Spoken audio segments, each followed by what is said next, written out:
younger than I am. She could just be.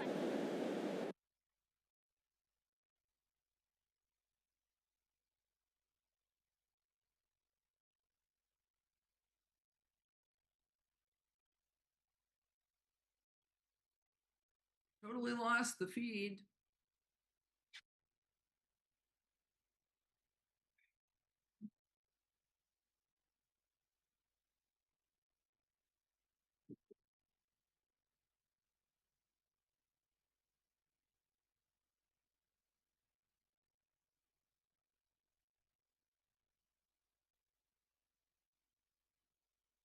Your microphone working too?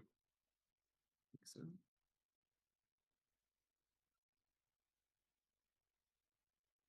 You doing on this one?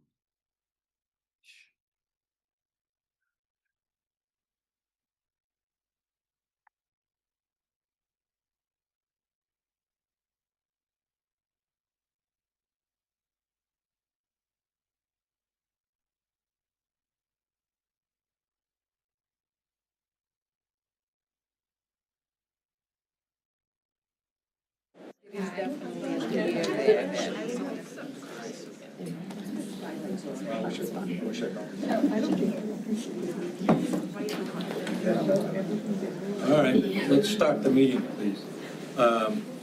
Welcome to Cumberland County's meeting on January 5th, Monday, at 5:36 p.m. Catherine, would you call the agenda, please? Because this is the annual meeting. So Commissioner Jean Marie Caterina, I'm here. Commissioner Tom Tyler, I'm here. Commissioner Steve Gordon, Here. Commissioner Patricia Smith. Here. And Commissioner James Cloutier. Thank you. And I would ask all that would care to join us to please stand and say pledge allegiance to the flag. I pledge allegiance to the flag of the United States of America, and to the republic for which it stands, one nation, under God, indivisible, with liberty and justice for all.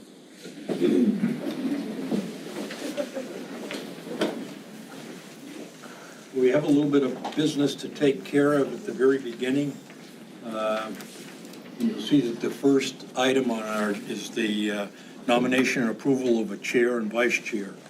The background of this is that it's in the county charter, and the county commissioners' bylaws require the commissioners to meet on the first Monday of the beginning of a new year to hold their annual meeting.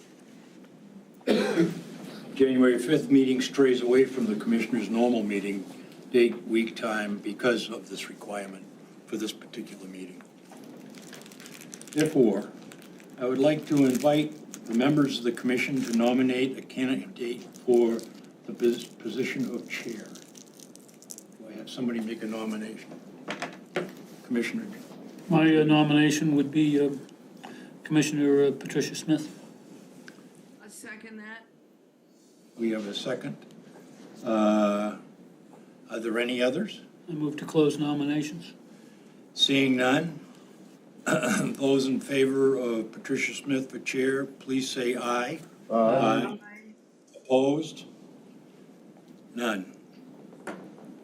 Now I would like to invite the members of the commission to nominate a candidate for the position of vice chair. I nominate Commissioner Tyler for vice chair. Second. Are there any other nominations from the commissioners? Move to close nominations. Those in favor of Tom Tyler for vice chair, please say aye. Aye. Those opposed? Well, good. I'd like to thank the commissioners for their service. I congratulate our new chair, Patricia Smith, and vice chair, Tom Tyler. I know we'll appreciate your leadership as we move forward.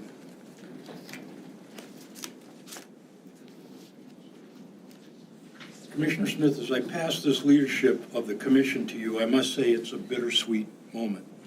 I've enjoyed serving the public in this position, Relying on you and our fellow commissioners gave me confidence that we as a commission were doing our best. And to our manager, Jim Gailey, and his staff, the public should understand we all are fortunate to have such dedicated individuals. The state of the county is safe, physically sound, and based on serving our constituents. It's now yours, Commissioner. I wish you good luck and a safe journey. I give you a hug. You sure can. I Thanks. appreciate that. Thanks for everything. We want to give you this as well. Oh, thank you. Thank you. All right, thank you for those kind words. We're going to move along with our agenda this evening. As part of the agenda, we have the approval of the minutes, that's CD 26-001, approval of the minutes of December 15th, 2025, meeting of the Board of Commissioners. Do I have a motion? So moved. It's a motion by Tyler, a second by Cloutier. Any discussion? Seeing none, all those in favor of the minutes? Aye, that's unanimous. Thank you. Next on our agenda, we often have informational reports and presentations. This evening, we have a presentation, two that kind of go along together at CD 26-002, main pretrial information presentation. And secondly, we have CD 26-003, informational presentation by the District Attorney on restorative justice in the Cumberland County. So at this time, I would like our District Attorney Satoris to introduce yourself and come to the podium if you choose, or sit. Your pleasure. Thank you. Thank you very much. I'm going to go to the podium, I guess, although that kind of means I've got my back to all of you. I apologize. My name is Jackie Sartoris. I am the District Attorney here in Cumberland County, and I have a hopefully brief presentation, but mostly I want to leave time for questions for all of you. So to catch you up, I submitted something in the agenda that I hope does a little bit of a quick perspective on where we've been with restorative justice. The District Attorney prior to me, Jonathan Sarbeck, was in the midst of a COVID epidemic, and cases were not moving at all in the court system, especially not misdemeanor cases. At that time, the county made what I think was a pretty wise decision to try to move cases towards restorative justice. That would allow for these Zoom meetings between defendants who've been accused of a misdemeanor crime, sometimes a victim, but often just a restorative justice practitioner or community surrogate, to talk through what were you thinking, what happened, and what are you going to do in order to make things right. Restorative justice has been shown to be highly successful, in fact, more successful than traditional criminal justice approaches in research that's been done actually spanning over a couple of decades now. The approach that Jonathan entered into with a contract with the county was with 2 restorative justice practitioners at that time. When I became district attorney, those contracts have been in place for 3 years. We continued with those contracts my first year. One of those contracts was not really performing when I started to talk with my staff about what their assessments were. One of those contracts was really not working out the way that I had hoped. And so we then really were trying to seek how we could continue with restorative justice work and even grow restorative justice work at the level that I thought was most appropriate for our district. So we've now, we've done a pilot project. We've tried out one approach. We've continued with our contract with Van Loo Associates. That's a restorative justice person who actually is out of Iowa, is considered to be an expert in restorative justice, has authored a few books, but from my perspective, is a great restorative justice practitioner because he was also a prosecutor for a long time. And so understands the perspective of accountability in restorative justice. It's not just to do something which the defendant may benefit from. It is to make sure that the community is made whole and the defendant can actually move on after knowing I have really taken accountability for my behavior in a way that the court system doesn't always allow us to see, in part because the court system attenuates the outcomes for a really long time. The courts take a long time, especially during COVID. We've almost caught up with our backlog, but restorative justice remains, I believe, should be a central component for us in how we restore these lower level cases. And so what you see before you in the agenda item is a quick summary how we got here. We've been spending $40,000 a year on restorative justice. What I knew was that in order to grow the program to the level where I really feel it should get to, we were going to have to make it self-sustaining. We could not ask county taxpayers to just pay for restorative justice sessions. And so what we've been working with is a fee that defendants pay. It is $150 for a restorative justice session. That is less money than they would be expected to pay through the court system. And the vast majority of these restorative justice cases, the restorative justice is sufficient to resolve the case. If it is a successful restorative justice encounter, then the case is resolved at that point, usually with a dismissal. So that's where we've been with restorative justice. We've tried out this experiment for the last year, and we are now going out with a request for proposals, which we expect to be announced this week. It will be posted on our website. We'll make an announcement, a small announcement to the Press Herald, directing people to our website for restorative justice practitioners who may want to respond to our RFP by making a proposal for how they plan to do the work. We believe, based on the results of our little experiment for this last year, that about 80% of the defendants will pay the full price for restorative justice at $150. We have a subsidized rate for people who qualify for court-appointed attorneys. That is $30. And so the county's exposure then for about, as a maximum from what we see right now, of 20% of our cases would be to subsidize the cost. We'll see what practitioners tell us they want to charge for this service. But for me, this is a way to greatly expand the use of restorative justice for misdemeanor cases without asking county taxpayers to foot the bill. I'm happy to take any questions. I know that was pretty quick, but I'm really happy to answer any questions, have any kind of dialogue you want about why we're doing this and why we think it's worth it. Great, thank you very much for your presentation this evening. Commissioners, do we have any questions at this time? Explained it well. Jackie, how many cases have you handled? That's a great question. The maximum number of cases we handled through restorative justice was 144. That's only 12 a month. I will tell you that in looking at this, our restorative justice practitioner who we've been working with for the 3 years before I became district attorney and since, Fred Van Loo, he is actually a prosecutor out of Iowa, where they have adopted a pretty substantial restorative justice program. There they have, in a population of 500,000, so bigger than Cumberland County, obviously, by about 200,000. They are doing almost 2,000 restorative justice cases a year. It takes a lot of the burden off the court system, but also I just want to emphasize these are meaningful encounters.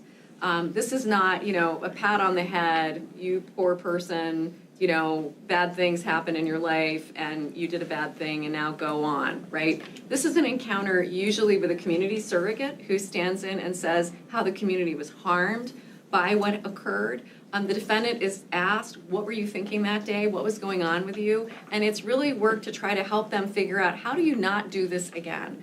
We know that about 40% of our defendants are one time through the criminal legal system. We just don't know who they are, right? So I can't tell you, oh, I know who the people are we're only going to see once. What I do know is that restorative justice for those early in folks tends to be more productive in keeping them out of the system. When you think about it, this goes back to our community origins. Back in the day, a long, long time ago, with small communities, you would expect those communities to have a conversation with someone who'd done something wrong. And maybe they would have to make up for it in some way. We think of that as restitution or community service. But it's a more meaningful, more human encounter. You're no longer looking at a judge months and months after the event. You're looking at the face of your community and saying, I messed up, I'm taking accountability, here's what I propose to do to move on. Sometimes there's follow-up where you actually have to do community service or pay restitution. But these are pretty meaningful encounters, and we try to do this early on enough in someone's criminal legal history that maybe it can make the difference between whether we see them again or whether this resolves, hopefully, their desire to do something. Or, often people have create accidental harm, they do something stupid, they never want to do it again. This gives them the opportunity to put that down and not go forth thinking of themselves as a bad person. They can think of themselves instead as somebody who did a stupid thing, which we all do. Absolutely. Thank you. You said you did 144, or average of 12 a month. What is your capacity? Can you grow that if need be? And are you refusing some that you just don't have the capacity for right now? We're not refusing any that we don't have the capacity for. What I did in this last year is work to try to create an interest for community surrogates. I went to 14 to 16 meetings to talk about what restorative justice looks like, to see whether or not people wanted to train to be community surrogates. We would expect that any program that responds to the RFP can grow to meet the need that we have. We found church organizations in particular were extremely interested and dedicated to training as surrogates. And it's real training. These are volunteers, but they are really training. The fee that we charged at this point, I have no idea what's gonna come in through the RFP. I don't know if somebody's gonna say, we need to see, $200 per one of these. I really don't know. What I do know, though, is this can grow and also has what I think of as a succession plan. One of my concerns is that we've been quite dependent on a single restorative justice practitioner out of Iowa who does our most serious cases. I want to talk about those in a minute. And he flies here and does these really serious cases, usually once a month. And we'll continue if Fred, is a part of the proposal or works with somebody else to make this proposal. We'll continue to do those serious cases through this RFP as well.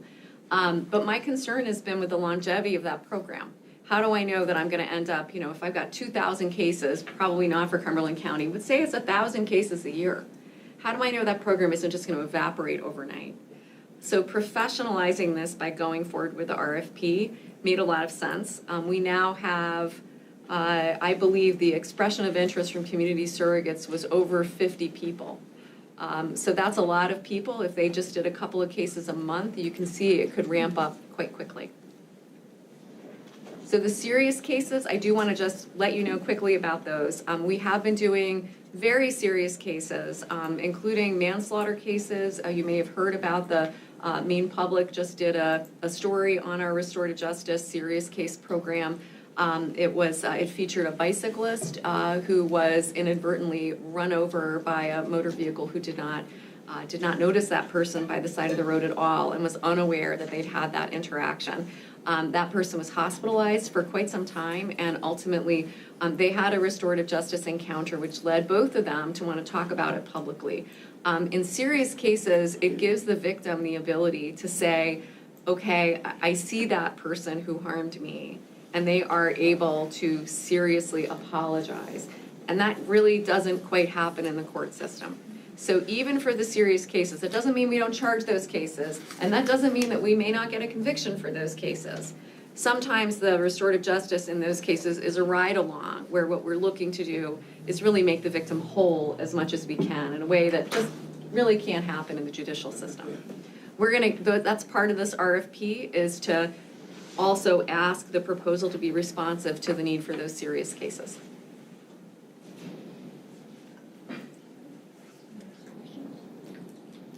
I'm going to finish with one question.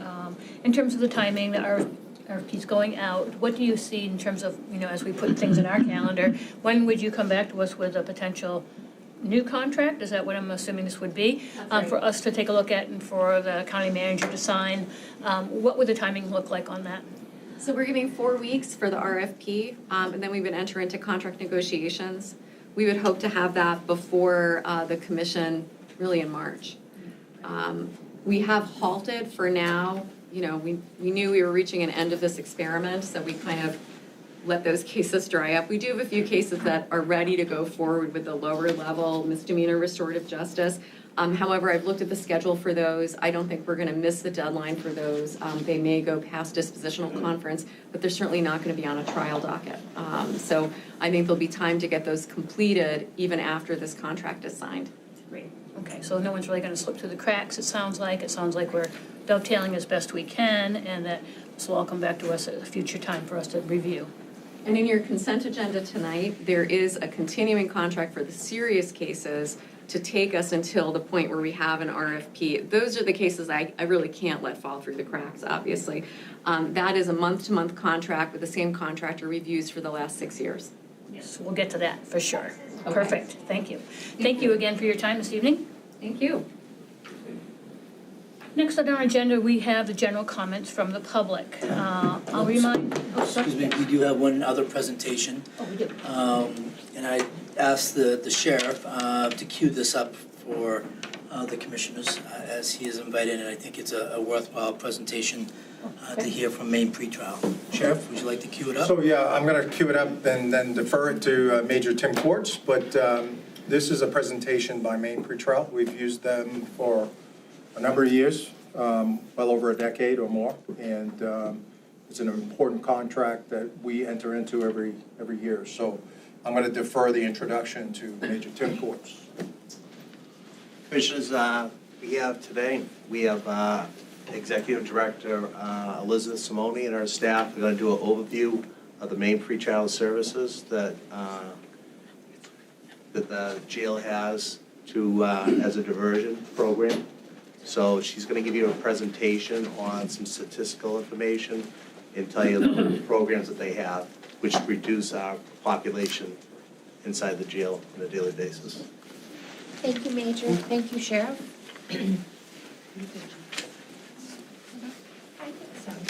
My name is Elizabeth Simone. I'm the Executive Director at Maine Pretrial Services. I would like to thank you for your time this evening. I would also like to thank you for your public service. I have made presentations to this august body since before the internet. So I've been in Maine pretrial since the 80s, and I'm happy to be here tonight. It's been quite a while since we've made a formal presentation. I have some paper copies in case the IT doesn't work. I brought 10 copies, so forgive me if that's not enough, and please feel free to disregard them if we get up here. I will start by introducing my colleagues. I have 3 colleagues here with me tonight. To my right is Catherine Wakefield. She is our capable finance director. She's been with our agency 18 years now? 20. Ooh, time flies, okay. And then seated is Ms. Elizabeth Howell. She is the Director of Pretrial Services for our organization across the state of Maine. We provide services in many, many counties. And then in the blue shirt is Matthew Taggart. You'll hear from him briefly tonight about a special program that he operates. So to get started, thank you. I'm going to try to be super brief, so I'll whip through these slides. So we were established in the 1970s here in Portland. We were known as the Cumberland County Bail Project. Commissioner Cloutier may or may not recall that, but back in the day, there was a small bail fund, and people would use it to help get people out of jail. It was established in 1984 under its current 501c3 structure as Maine Pretrial Services. And our mission is that we're a private nonprofit agency committed to providing case management, supportive services, and resource connections to people who are involved in both civil and criminal legal systems in Maine. We say civil does not happen in Cumberland County. There are a number of counties that have family recovery courts, which are civil processes where kids are taken away, and we contract for those services through the state. Tonight's presentation will be about what we do that the County of Cumberland pays for. So we have other services in Portland that the state of Maine pays for. Just briefly, we have some basic purposes for pretrial release programming. You can call it diversion as well. We provide objective, comprehensive information to the court, prosecution, and defense, and it's for each in-custody person that goes in front of the judge. Anyone that doesn't get out via a bail commissioner, we are charged with attempting to interview them and apply some objective screening tools, and then come up with an idea of what might be a safe release plan. We also work hard to monitor people in the community. We are not law enforcement, so we don't do bail checks. If we need that done, we ask our law enforcement partners to do that. If it's a bail condition and we can, then we partner. And we try to reduce recidivism and promote appearance. Those are the 2 main factors in the bail code, and I'll mention it again later. by helping people connect to the resources that they need in the community. Maine is interesting. We are our agency is the only accredited pretrial service provider in the state. Some counties provide their own programs. There's another agency that used to provide pretrial services. For us, this is kind of the only thing we do other than the treatment court work. So we were approached by our national membership organization years ago, 15 years ago now. Would we like to be their test pilot for national accreditation? And we said, sign us up. Boy, the work was hard, but it was really worth it. We went through actually 3 reaccreditations since then. So we're very proud of that distinction. We're one of 11 organizations in the country. If you look to the south on the northeast seaboard, Connecticut is accredited as a state. Their pretrial services is run by the Administrative Office of the Courts. It shows that we adhere to national practice standards. Ms. Powell is here tonight. She's the supervisor of the names that you see up on the board: Jason, Anna, Jasmine, Andrea, and Matthew, who I introduced earlier. It's very important to know that we have some specialization across Cumberland County. We don't have that luxury. So I would like to start by saying, again, thank you, because in counties that have smaller jails, we typically have 1 worker or 2 workers that manage. Here, we have managed to carve out specialization from reentry services that look at substance use disorder and mental health. We have someone that works very closely with the mental health docket, which DA Sartoris operates with the help of the judges and justices. We have someone that looks at residential treatment and really is a traffic coordinator, like, oh, you need a bed somewhere, how do we help you get that? We have another person that really specializes in making those presentations to the court so that the information is transferred effectively. And then Matthew, who will talk a little bit about his special domestic violence and electronic monitoring work. That's a standalone in the state. We're very proud of that. This slide's a little busy, but it just runs through the circle of life for us. This is what happens every day. I'm not gonna bore you, it's in the handout, but it's everything that we do. We start out at the jail every morning, and it's who do we need to see?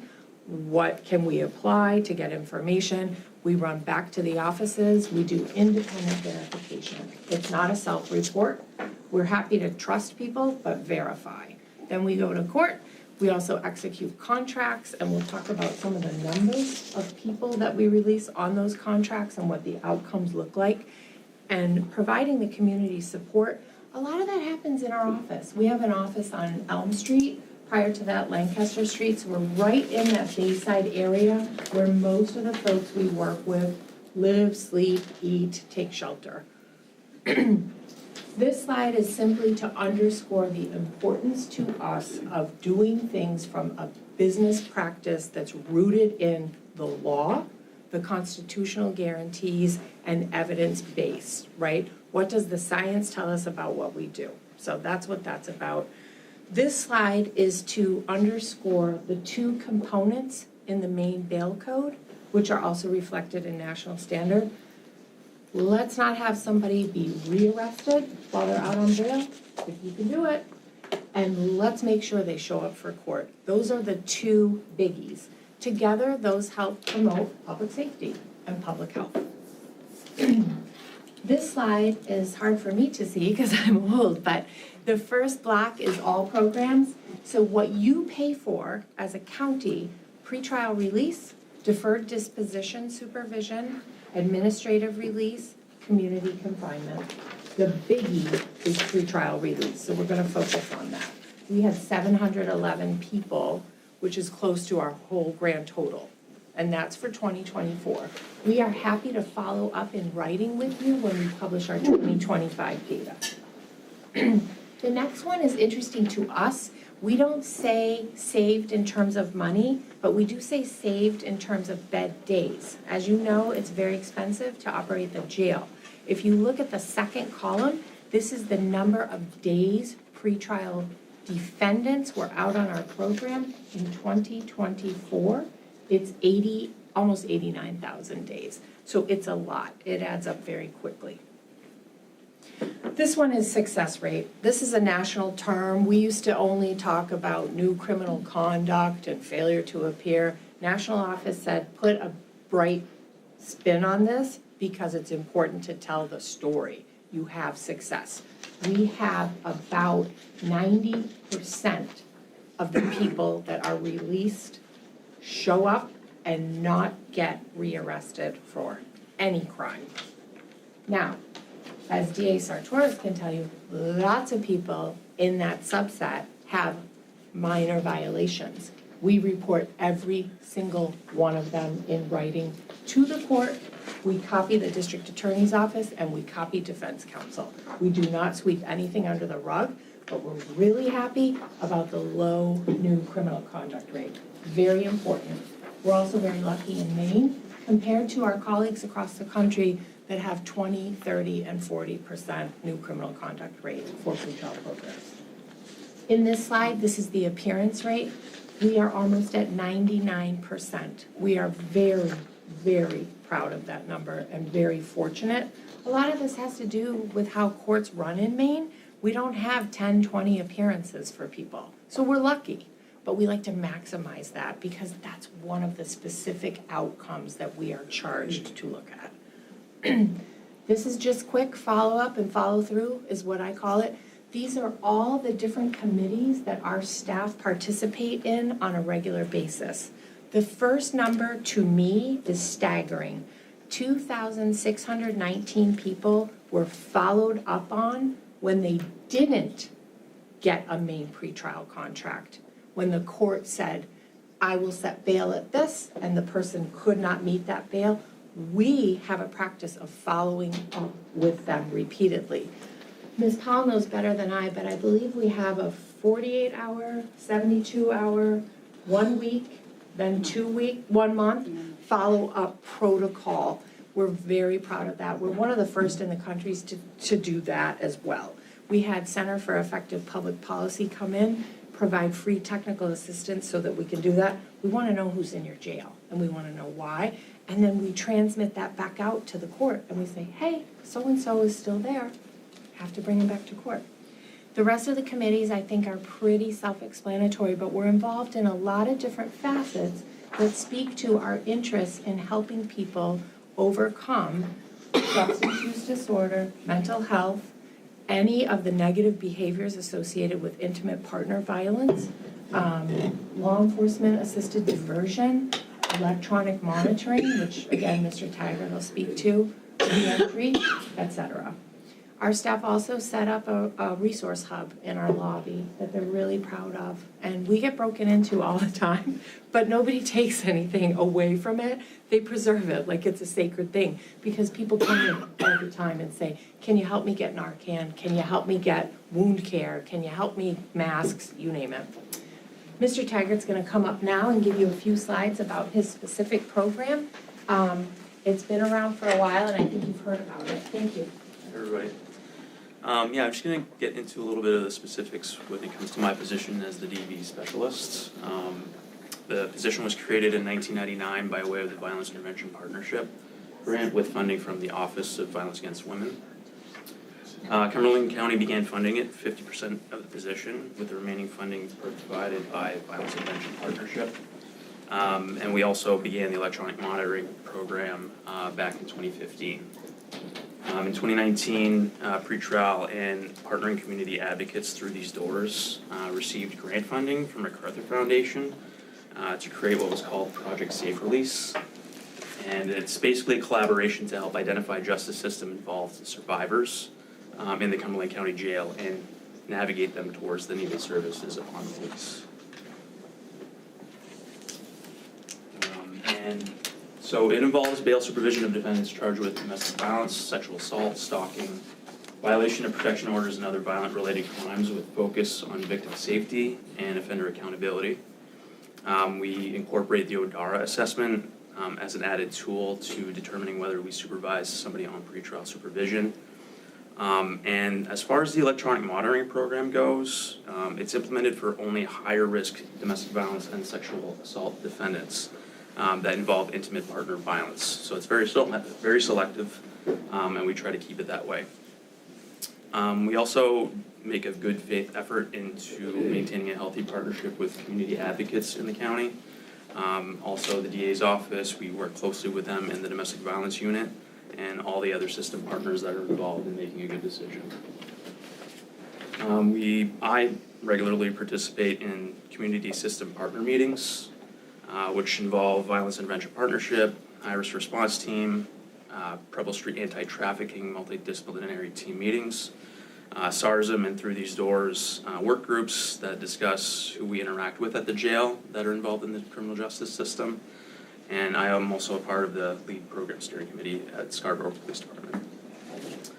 And I also attend specialty court proceedings like judicial monitoring and DV case coordination meetings to discuss the cases that are involved in that specialty docket.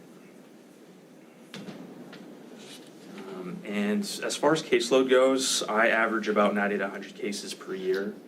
At any given time, it's between 50 to 60 cases active, whether it's turnover or not. And the electronic monitoring supervision is only limited to 5 cases at any given time, just based on the limited resources we have to staff and cover and maintain all the equipment and tracking. And the electronic monitoring program can also be provided upon request by the Cumberland County Jail if needed. For example, if there's any hospitalization needs, we would be able to cover that monitoring and save any staffing cost at the jail. So we try to work closely with them.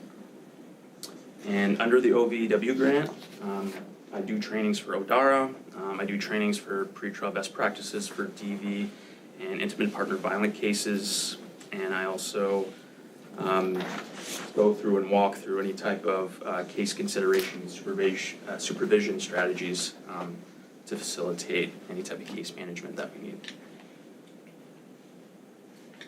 Thank you so much, Matt. We wanted Matt to come tonight because the funding's unusual. The office, the OVW grant, Cumberland County has had that grant longer than any other county in the United States. It started, 1999. Yeah, as you said. That just doesn't happen, that it continues. So you have so much to be proud of. The work that was done by Ms. Lupi and now Ms. Annis in partnership with everyone is very important.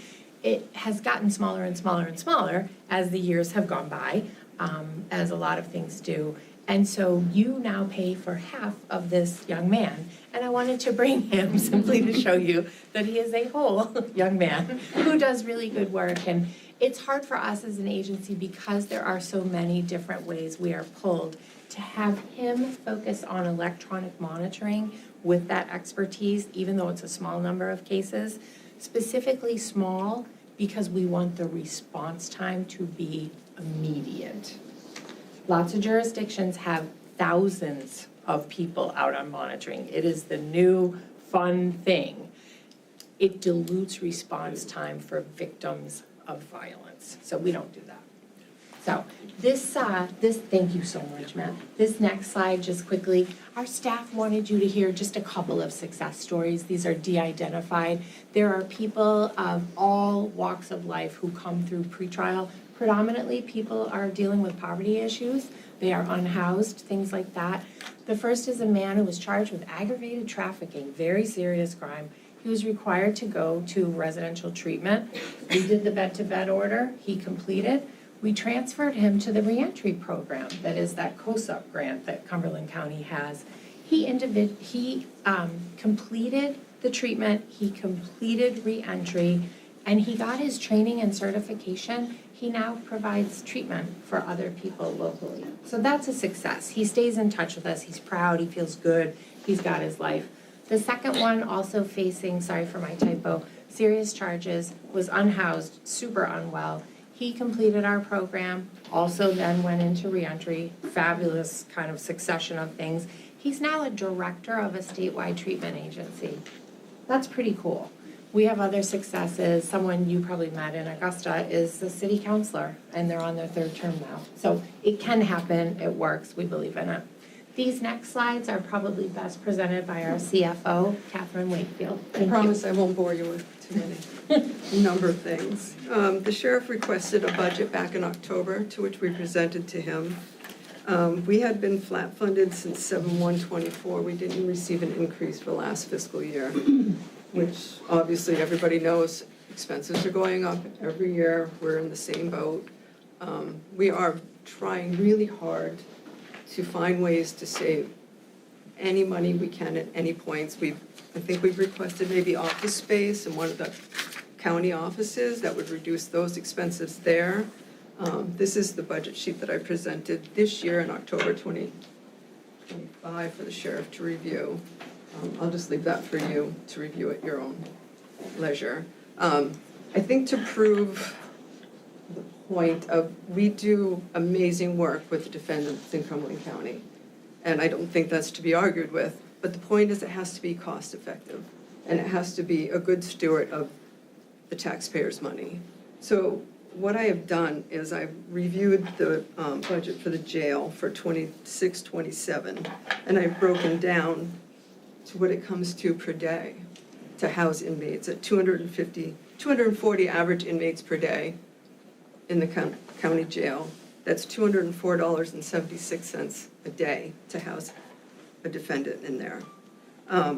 Main pretrial, our cost per day to have a defendant out in all of our programs is $3.35 per day.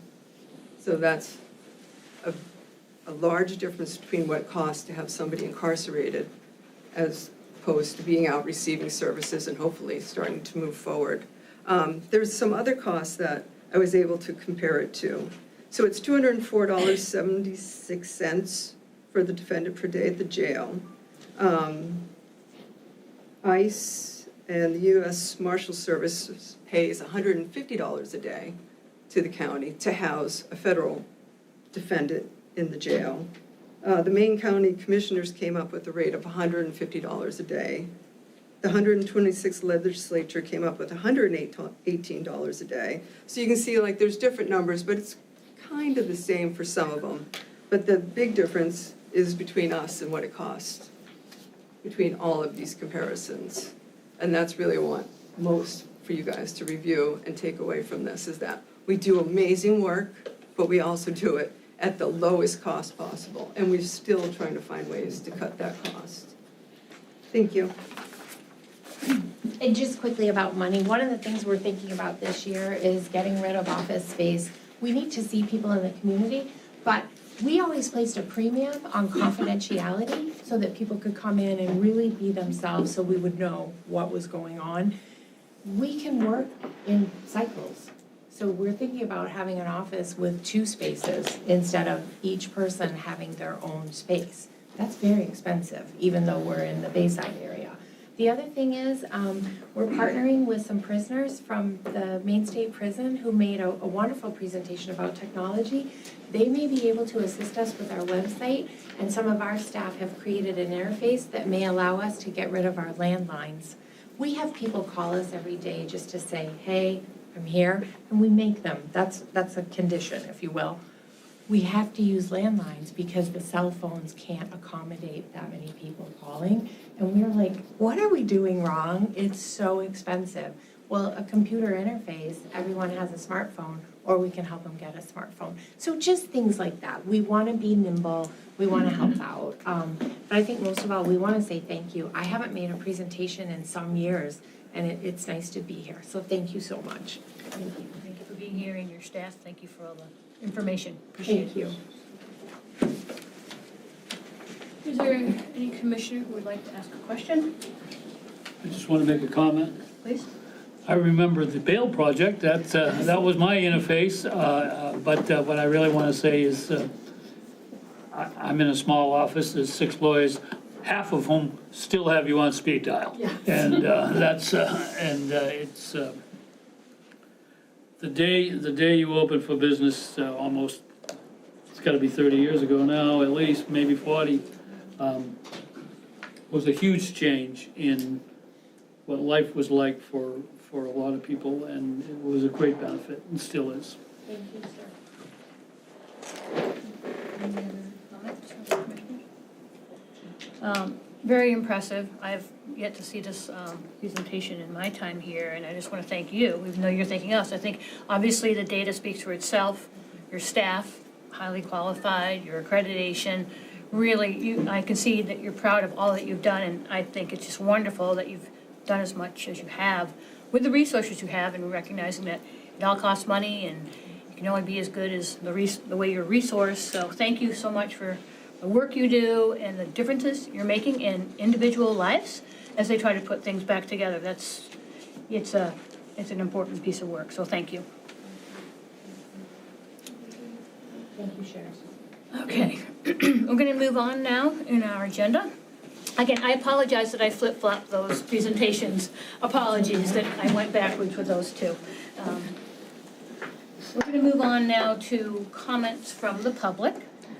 Before we begin, I'll just remind folks that we set aside 1 hour each meeting for public comment. Each person has 3 minutes to speak. We ask that they direct their comments to the table here, to the commissioners, and we ask that folks remain respectful as we speak, and that we don't interrupt one another. That's important too, and that we have a great dialogue. So as we start our public comment, it looks like I'm starting the clock at 6:19, and we'll go for an hour and see where we go from there. So whoever would like to speak first, please come to the podium, please state your name, and please state the city or town that you're from. Thank you. Good evening, Commissioners. My name is Ella Tabaski. I live in Brunswick, and I organize with No Ice for Me. While we celebrated the holidays, immigrant communities did not get a pause. Fear continued, harm continued, and here in Maine, a pastor was arrested in Lewiston on Christmas Eve. A certified nursing assistant was arrested days later. And there were recent reports of a mother of 3 and a survivor of domestic violence who was arrested outside of a courthouse. Every day, immigrant families are forced to wonder whether today is the day their lives are torn apart. In this body, you all are part of the system that enables that fear. I want to speak plainly about responsibility, specifically what responsibility you carry when residents engage clearly, persistently, and in good faith on an issue that is within your authority. For months, this community, we filled the room today, has shown up. We began in spring 2025 by circulating a petition urging you to terminate the Cumberland County Jail's contract with ICE. And nearly 3,000 people and counting have signed it. That is not symbolic. It's a mandate, and it should not be ignored. I'm here on behalf of those 3,000 people and many more who have repeatedly opposed Cumberland County's collaboration with ICE. What has been especially frustrating, though, is how some members of this body have responded both in emails and at past meetings. You've told us, we're looking in the wrong place. You've suggested we direct our concerns elsewhere to legislators, the state, and other venues. And I want to put this really simply. We can walk and chew gum at the same time. This community has engaged at every level of government. We have organized. We've submitted testimony. We've gone to Augusta. We supported LD 1971, which the governor finally allowed to take effect. We supported LD 1259, and we're tracking its next hearing. We advocated for legislation to prohibit federal agents from wearing masks, which unfortunately did not move forward. We're preparing to support Senator Rachel Talbot Ross's forthcoming bill. We're backing LD 1383, which would prohibit state pension investments in companies that enable ICE and other human rights abuses. When the ICE facility was established in Scarborough, people protested. When Avelo began operating at the Jetport, people spoke out. When harm appears, this community responds. To suggest otherwise erases documented public participation.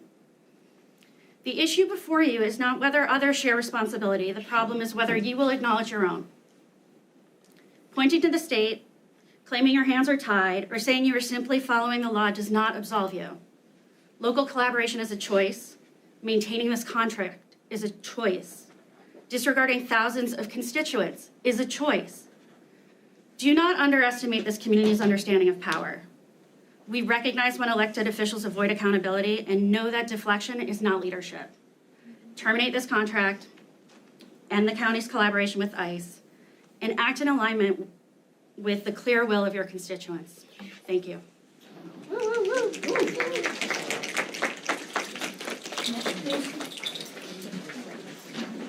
Hi. Yeah, I was daydreaming, sorry. Thank you. Hi, I'm Willa Cunningham. I biked here in the extremely, extremely cold weather to say, please end the contract. This is ridiculous. We all know that what ICE is doing is inhumane and horrible. We should not be complicit in it. and I live in Portland, and my name is Willow. Thank you. Thank you.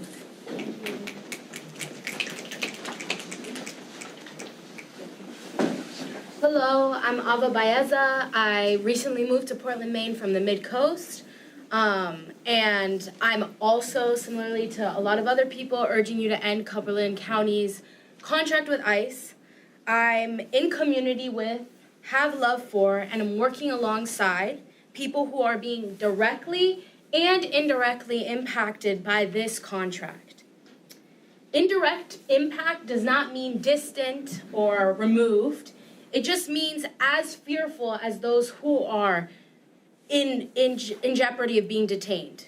This contract is cooperation and acceptance of the unjust hunting, capturing, and imprisonment of people who are being criminalized for not having the same privileges as all of us in this room. I urge you to understand that the biggest difference between you and the people that you are allowing to be tortured is that you were born on this side of a border and they were born on the other. Thank you very much. Hi, I'm Chandler, and I'm from Lewiston. I'm concerned that ICE is being legally encouraged to discriminate and terrorize people based on race. The Supreme Court recently lifted a lower court's order that restricted ICE's ability to detain individuals based on factors like race, accent, and employment, saying it amounted to racial discrimination. So all of those things are now legal.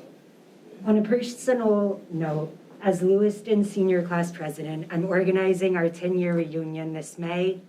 I fear an ICE raid will occur at a celebratory event, and I know many people who have personally told me that they do not feel safe attending reunion because of heightened fears of ICE.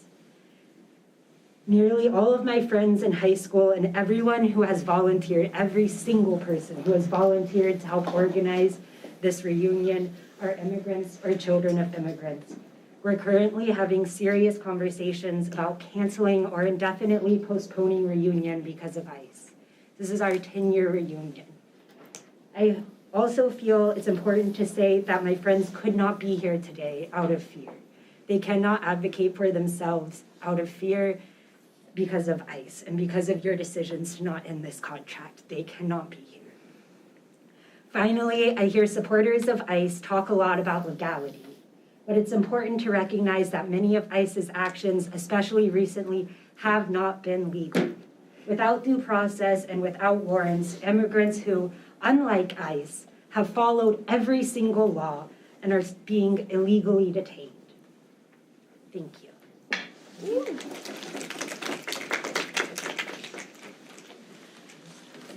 Hi, my name is Jennifer Georgeberg. I am from Scarborough.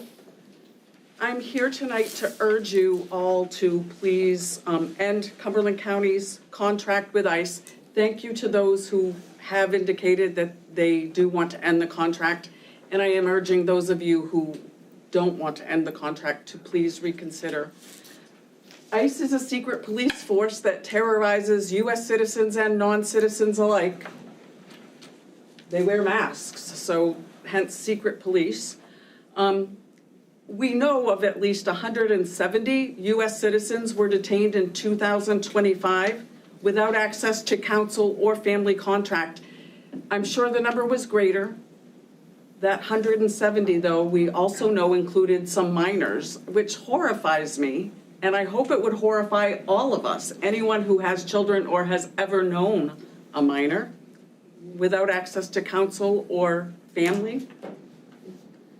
Housing ICE detainees here in Cumberland County diverts resources away from its core mission of public safety, putting us all of us, at greater risk, and it exposes both the county and the state to legal and ethical risks. The line between local law enforcement and federal immigration enforcement is blurred, leading to an erosion of trust in our valued immigrant communities. Yes, our valued immigrant communities, because in Maine we value our immigrant communities. This makes them less likely to report crimes or cooperate with law enforcement. And again, this puts the rest of us at greater risk. The money that the Cumberland County Jail brings in to house the detainees is not a consistent revenue for tax purposes. You didn't have it prior to you didn't have it prior in the amount that you have it currently, and very likely, hopefully, you won't have it in the future. So to suggest that without these funds, taxes will have to be raised is, I think, disingenuous. I've been proud to call Maine my home for my entire life. I have always been a proud Mainer.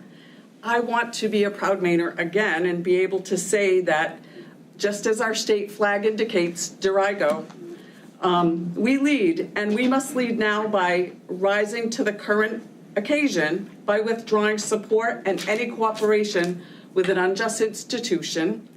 And really, without due process, it's just kidnapping. So please enter the contract.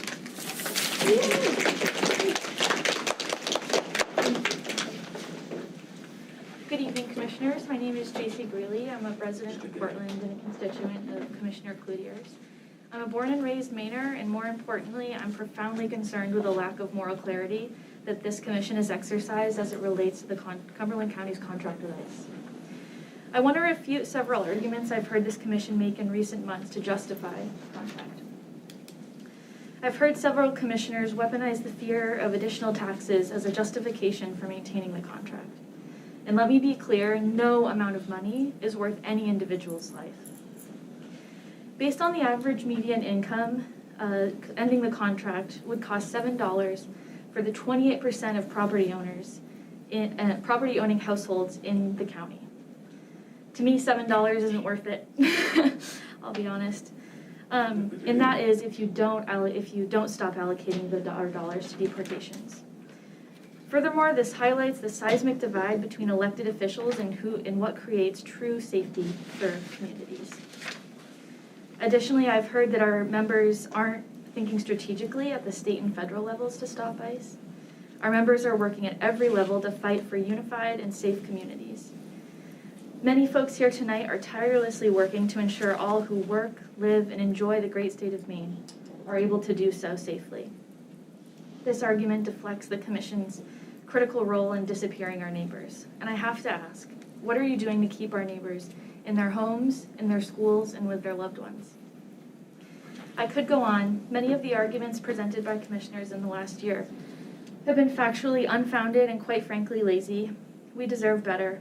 As our elected officials, it is your duty to represent and serve those who have placed you in a place of relative power. As far as I can see, there are no financial or moral justifications for maintaining your ties with ICE other than cowardice.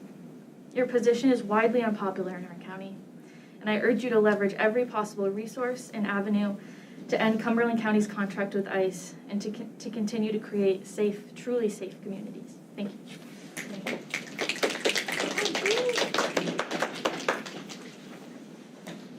Good evening. My name is Ina Demers, and I live in Wiscasset. I'm urging you to end Cumberland County's contract with ICE because, one, as a parent of an Asian adult daughter, I'm concerned that without due process, she could be detained, sent to an undisclosed location. Two, as an educator in Portland for the past 26 years, I see firsthand how fearful my students and families are. When children worry about their parents being taken, when families are too afraid to attend school meetings or events or seek help, that impacts every student's ability to learn and thrive. As a person of faith, I believe we are called to welcome strangers, no matter what, no matter who, no matter what their skin color is. I have had my U.S. citizenship for the last 50 years, but I'm scared right now. I finally follow speed limit now. Because as the way I look, a minor infraction like a speed limit, speeding, I could be asked, where are your papers? And they can tell me that my US passport is fake. I don't know. I'm not concerned about myself. I'm 76 years old. I've had my good life. But I'm concerned about my daughter. And I'm also concerned about the immigrants who may not have documentation yet, who are in the process. They pay taxes, around $1 billion each year. And they may not be able to collect Social Security, especially when they are deported. We're taking their money away. That's not good for us. I mean, it doesn't give me a good feeling about that. So I'm asking you to vote to end this contract and show that Cumberland County stands for safety, dignity, and justice for all. That's what we need to do, right? So thank you very much, and I hope you will vote against that to end the contract.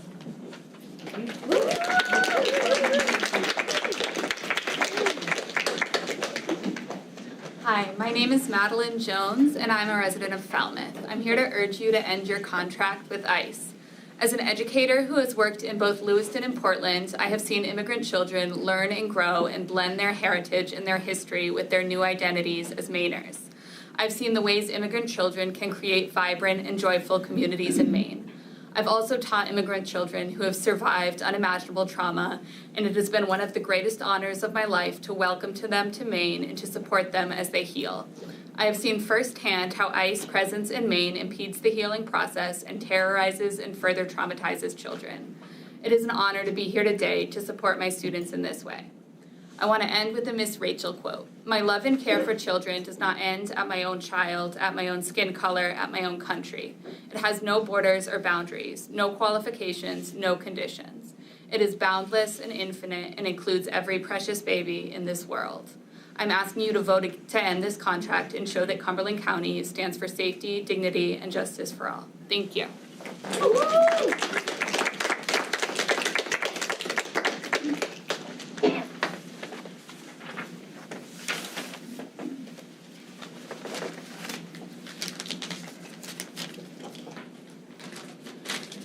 Hello, my name is Steve Carroll. I am a Portland resident and I'm a Portland Public Schools teacher, while I'm not representing Portland Public Schools. I join a long line of community members who have been urging you over the past 9 months to end the contract with ICE. I doubt there's anything new I can tell you tonight. You no doubt know that ICE arrests are up 75% in 2025. You no doubt know that ICE relies on and cannot operate without a network of local jails, including Cumberland County Jail, to carry out their mass deportation plans. You no doubt know that community members are frequently moved between detention facilities without due process. You no doubt know that 2/3 of the people currently held at the Cumberland County Jail are from out of state. These are people removed from their families and their sources of support. And you no doubt know that a large number of ICE holds are for people with no criminal record. As a teacher, I have listened to students and their fear of ICE. Their fear impacts their learning and their well-being. Their fear is because they and their families know that ICE operates in their community. ICE operates in their community because of the ability to use the Cumberland County Jail. If the role of the County Commission and the Sheriff's Department is public safety, why would we allow a paramilitary organization to terrorize our community? The time is now to choose justice over power and make the courageous vote, as Commissioner Smith and Katerina have done, to end the contract with ICE. Thank you very much.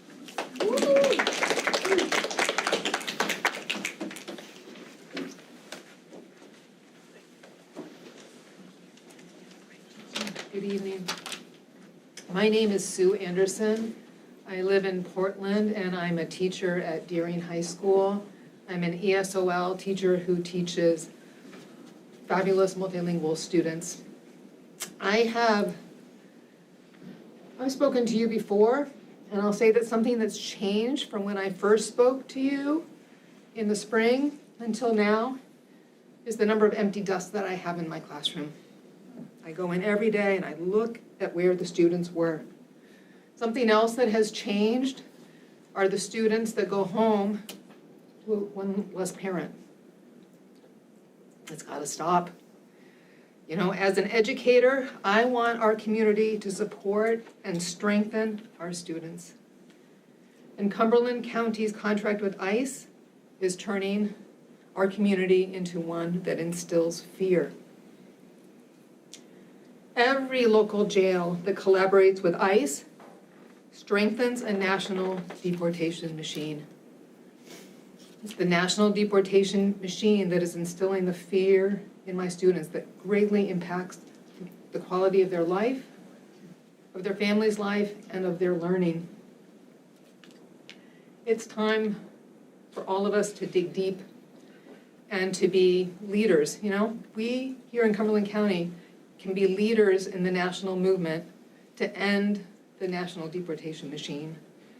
I'm so appreciative of Commissioner Smith and Katerina to vote to end the contract between our county and ICE, and I urge everyone else in this room to please vote to end the contract now.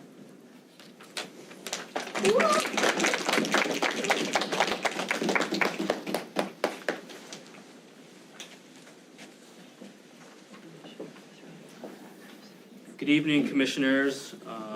My name is Marfine Chan. I'm a resident of Portland, and I want to again ask you, as I did in October, to cancel the ICE contract. When you first voted on this contract, I stood here and made a moral appeal, but I want you to understand why this is personal to me. I was born to Cambodian refugees who fled a genocide and fled a regime that, frankly, committed some of the same acts that even ICE is committing today. When my parents came here to California, where I was born, and then moved to Maine, unfortunately the trauma that my mother struggled with landed me and my siblings in foster care, and we were eventually adopted. And so I know what family separation feels like, because I've lived it. In recent years, during the first Trump administration, one of my uncles had married someone from Tijuana. And because of the immigration restrictions then, he wasn't allowed to come back to the United States until a few years ago under the Biden administration. And for me, I live in fear that they're next. That they're going to be snatched off the streets unlawfully, illegally, without due process, and perhaps even jailed in our county jail. And so that's the broken immigration system we're dealing with, and that's what this contract is a component of. Now let me address some of the arguments I've heard in subsequent conversations. On proximity and legal access, I've heard people say that it's actually beneficial to have people as close as possible so they have access to attorneys and to their families. But here's what the data shows. The majority of people detained here are transferred from other states and then quickly transferred out of Maine. They're here for a few days at most. If access to counsel is the goal, holding people for 72 hours before shipping them somewhere else doesn't accomplish it. On better conditions, our jail serves an important public safety function, holding people who've been charged with or convicted of crimes, but the numbers tell a different story. These aren't people convicted of crimes, necessarily. The vast majority have no criminal record. They're being held for civil immigration violations while they fight their cases, and it tracks with the larger trends nationwide, as the Cato Institute, and I don't usually cite the Cato Institute, but they reported in November only 5% of people detained by ICE have violent convictions. 73% have no criminal convictions. That's not what our jails should be used for.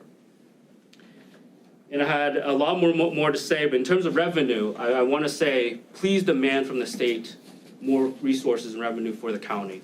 You have a bunch of people in this room who are willing to go to Augusta and demand that for you. So thank you. Thank you so much. Thank you, Jim.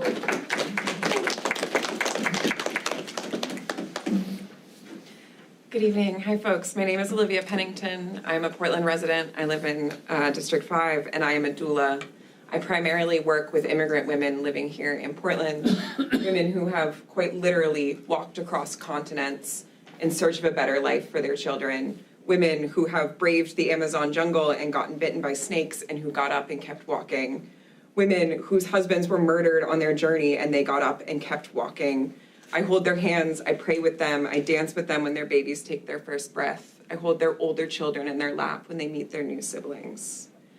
Let me ask you a question because I sure don't have the answer.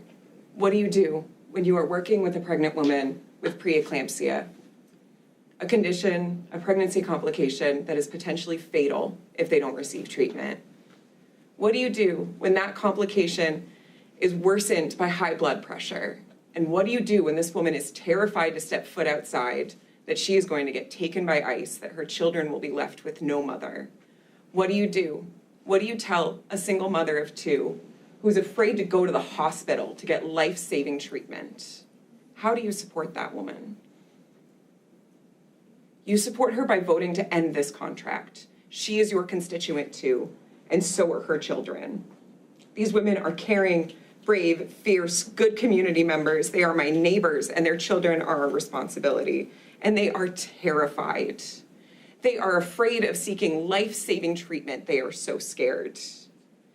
And if you are afraid to end this contract, I remind you that I may live in Portland now, but I was born and raised in Noblesboro in Lincoln County, where the Lincoln County Board of Commissioners turned down a $135,000 federal grant because they refused to work with ICE and they refused to incarcerate people in Two Bridges Regional Jail. You call Sheriff Todd Brackett, whose daughter grew up next to me. You call Commissioner David Levesque, I taught his children how to swim. You tell him I sent him, and you ask to borrow some of their bravery. You borrow a fraction of the bravery of these women who are your constituents, and you vote to end this contract. Thank you.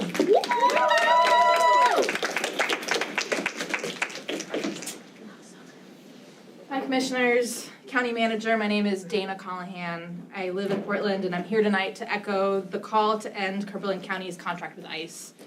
For my day job, I'm the Executive Director of an environmental health organization, and I organize alongside communities to fight back against polluters.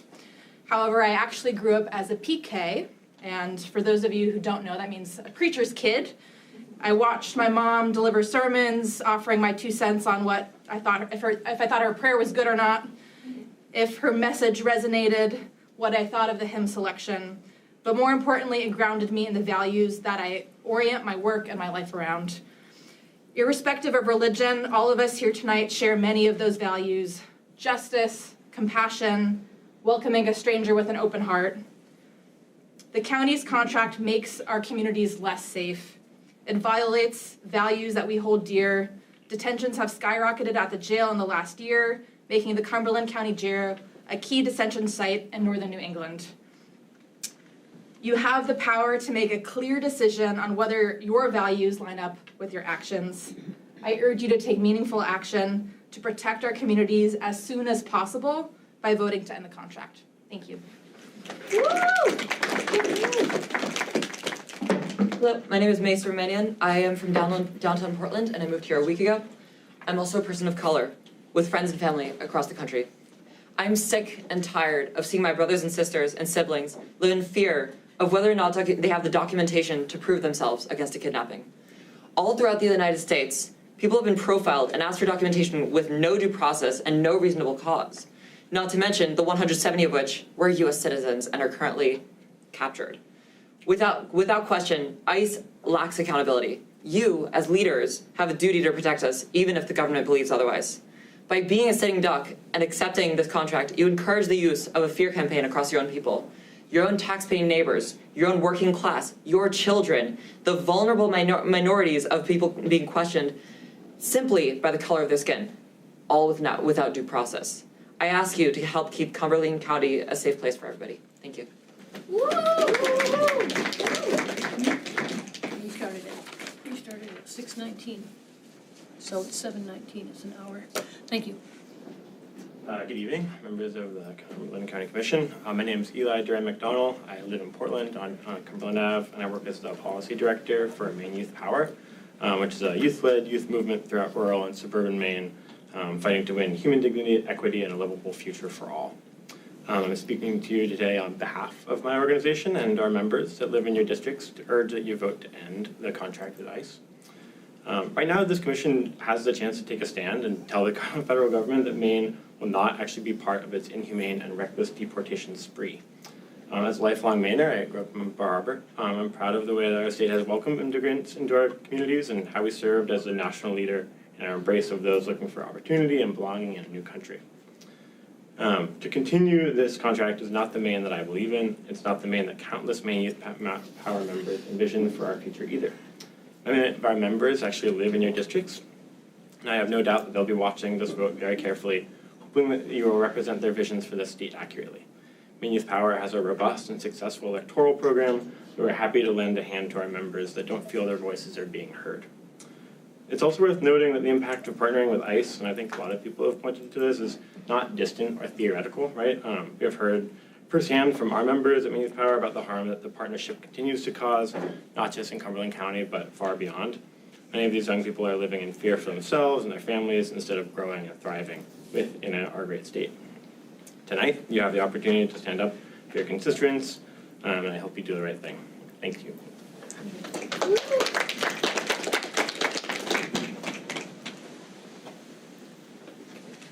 Hello, Commissioners. My name is Josh Caldwell. I've lived in Portland for 5 years, and I grew up in West Gardner, Maine. My brother works in the public school systems and moved down here to do so. He works as an ed tech, working with students with learning differences who often find school already to be an unwelcoming and challenging place. Last year, my brother began working with a boy who was finding school to be really challenging. It was his first year in a new system, and he had learning differences that prevented him from being able to interact with colleagues and students as other students were. Throughout the course of a year, as my brother worked with this student, he saw the student begin to find joy in the classroom, until this student's father was abducted by ICE from the school parking lot earlier this year. My brother cannot control the outside determinants in students' lives that impact their behavior, and just has to handle day in and day out those behaviors from those students. But we can control the learning environment for the students that attend the public schools in our county commission, in our county. And I encourage you to end the contract with ICE because I believe that is the only way to ensure that students feel safe going to school, and that students like the ones that my brother works with can continue to learn and grow with joy with the students around them. Thank you. Good evening. My name is Hannah Tannhauser. I live in South Portland. I appreciate Commissioner Smith and Katerina for their courage and votes, and I encourage others to end the contract with ICE. I recently was traveling in France and had the opportunity to visit a detention center there that is preserved from World War II. I spent 2 days there, and it's called Le Camp de Mille. And when it started, it was just a place that people were held for German nationals who were residing in France. But I imagine you know how that ended. A lot of people were exterminated, a lot of people were killed, a lot of people lost their lives, a lot of people committed suicide, a lot of their families were in terror, right? And that, when the people who ran that camp started what they did, they were just following orders. They were just doing what the state told them to do. It wasn't a big deal. They were just putting people who weren't supposed to, who didn't have the nationality of their state, right, in a detention center, because that's what you do. But then in the end, many people died who had no reason to die. The camp is a beautiful place because there were so many artists and people who had come to live in France there because of their courage, their art, their spirit, and they decorated the camp. There's so much beauty in that place, and it's also, it's haunting, it's really scary, and I imagine none of you know the individuals who are being housed at CCJ at this time.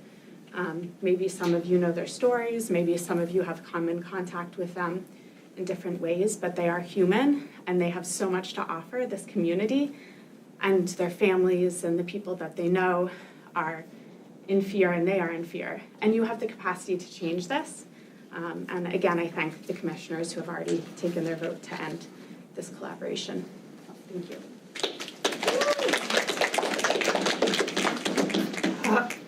Excuse me.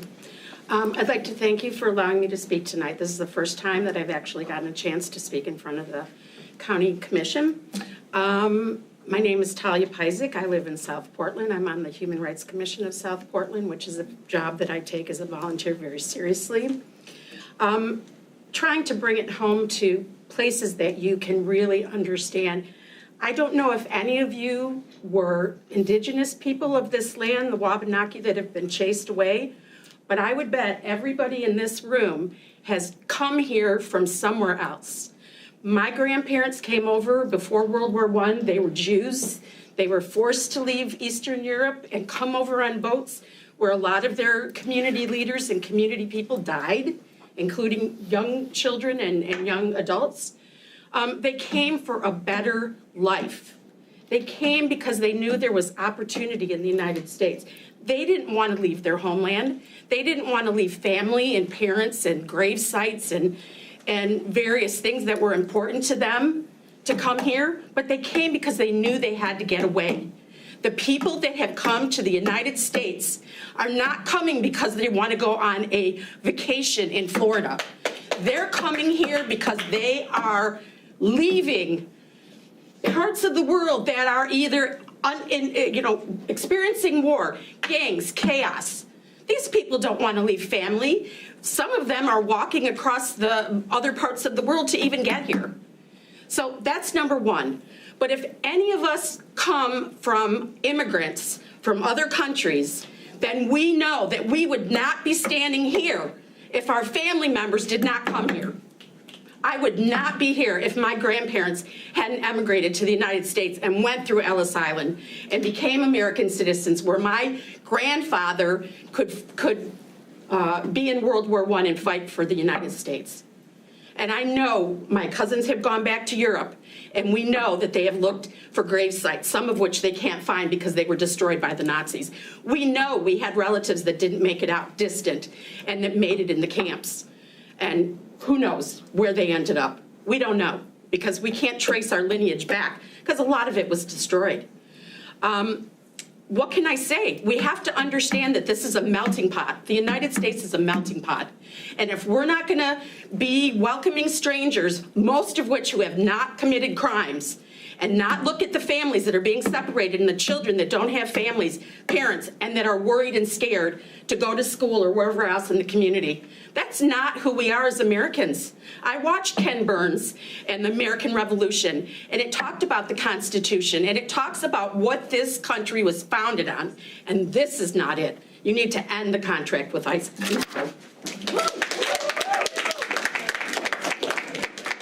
Just want to remind folks, just take a second to let you know that we're going to be finished with this around 7:19 is our stopping point. So keep your comments to what you need to do, but think of others as well. So thank you so much. Go ahead. Hi, my name is Hallie Hers, and I'm a Portland resident. I live in North Deering, not far from here.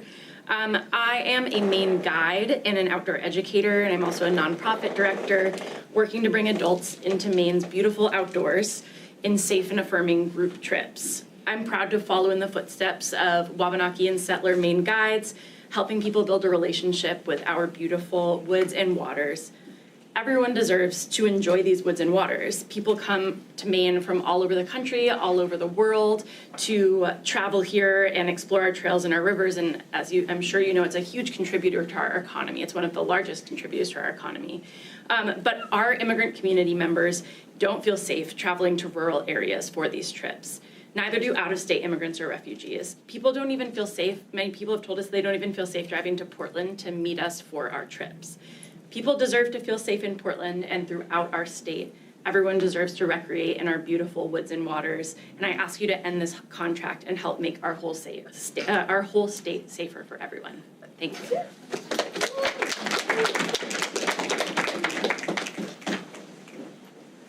Is there anyone? Yep.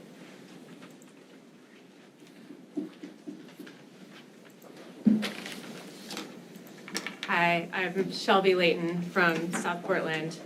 I'm here again to ask you to end the contract with ICE. And I just want to take a second. I think, I've been to, I don't know how many of these commission meetings, but every single one since, May or June. And I think, to me, I'm just so impressed by our community who, even today, there's all these new people who are showing up because they care about this issue and want to be part of a movement to fight back against ICE, and who have these amazing stories. And every single time, there's new people who show up and just blow me away with what they have to say. And there are people that have been here at every single meeting from the very beginning. And the combination of those two things shows to me how important this issue is to your constituents and your community. And we're here to ask you to stand up and do what is right and end this contract. I also what I was going to say before I was so moved by everyone else's comments, is people have mentioned the passage of LD 1971. And what I'm wondering is not just about ending the contract tonight, which is important and which we want you to do, but I'm also wondering what the sheriff is doing to cooperate with what is going to be state law. Is the sheriff going to stop allowing his officers to call ICE on community members? Is the sheriff going to stop notifying ICE when people are released? Is the sheriff going to stop asking about people's immigration status? Is the sheriff going to stop facilitating the transfer of detainees to ICE custody if there's no court order or criminal warrant? Is the sheriff going to stop making it possible for ICE to arrest people at the jail? I mentioned this last time, but 27 people have been arrested this year by ICE, at least, at the Cumberland County Jail because of the actions of the sheriff and of the jail. And so I'm asking you to end the contract with ICE, but I'd also like some answers as a community member as to what the sheriff is doing to comply with the law that is going to be going into effect. Thank you.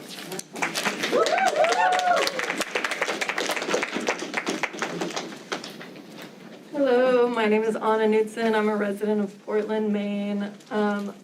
Obviously, I'm in favor of or asking you guys to not have this contract with ICE. Also, it's just pretty disappointing to see your constituents pour their hearts out to you, and some of you can't even look at them. And that is heartbreaking to me. It really is. And I don't know if there's much more that I can say because everyone has said so much already, but I just want to say that. Thank you.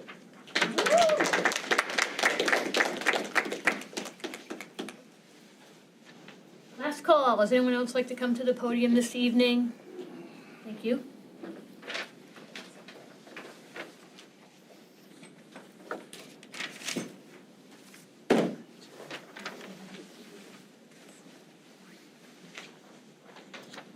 My name is John Vozella. I live in Gray, Maine. Which of the commissioners is my representative? Tom Anybody? Tyler. Gray? Mine, Hi, Tom. I think you were one of the people who voted to, well, you were one of the people who did not vote to end the contract, if I'm correct. Is that right? So it's not a back and forth, it's a public comment, so continue, please. Okay, I'll continue. Thank you. Just to be clear, ICE is a terrorist organization. That's just putting it as plainly as I possibly can. They operate outside the law. They do not adhere to due process when they arrest people, when they incarcerate people. They operate on a system of pay per arrest. So it's a bounty system. It's morally reprehensible. And it's an agency, a purported agency of the federal government that operates with anonymity. Oftentimes, these agents do not have names on their uniforms. They wear masks. There's nothing about the way they operate that suggests they are anything other than a terrorist organization here in the United States, sanctioned by the federal government. And to the extent that the commission is cooperating by having a contract with this terrorist organization, I have to say, unfortunately, that you're complicit in domestic terrorism. At least that's my view of it. So, with every fiber of my being, I'm going to encourage those of you who did not vote to end the contract the last time you voted to change your minds, to not be complicit in domestic terrorism, to not support a domestic terrorist organization, even if it's sanctioned by the federal government. What's morally wrong is morally wrong. Stand up, please do the right thing, please vote to end the contract. Thank you.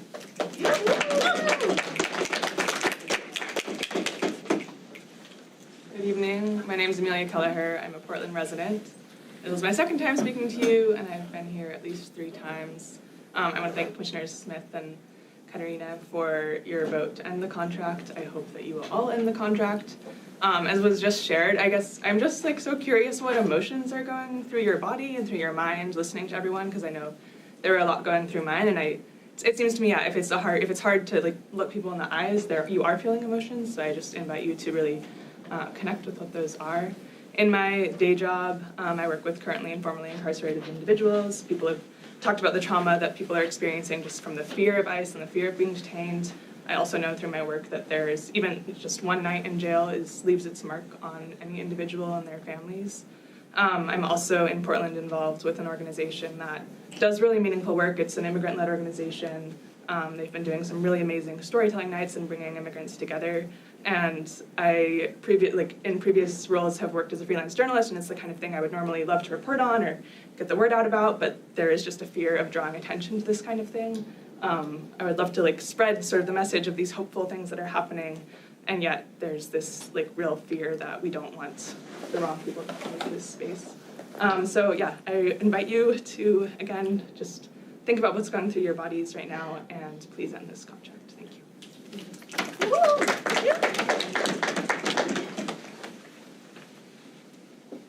Hey Commissioners, my name is Nori. I live in Portland. I'm here once again to ask you to end the contract with ICE. We've been here a bunch of times, you guys, 9 months, over and over again. And I just want to remind you that as you take your sweet time to deliberate as to whether this is a good idea, more and more people are stolen away from our communities. And that's pretty cruel. So please reconsider, and I would invite you to have a bit more of a sense of urgency, because this is an urgent issue.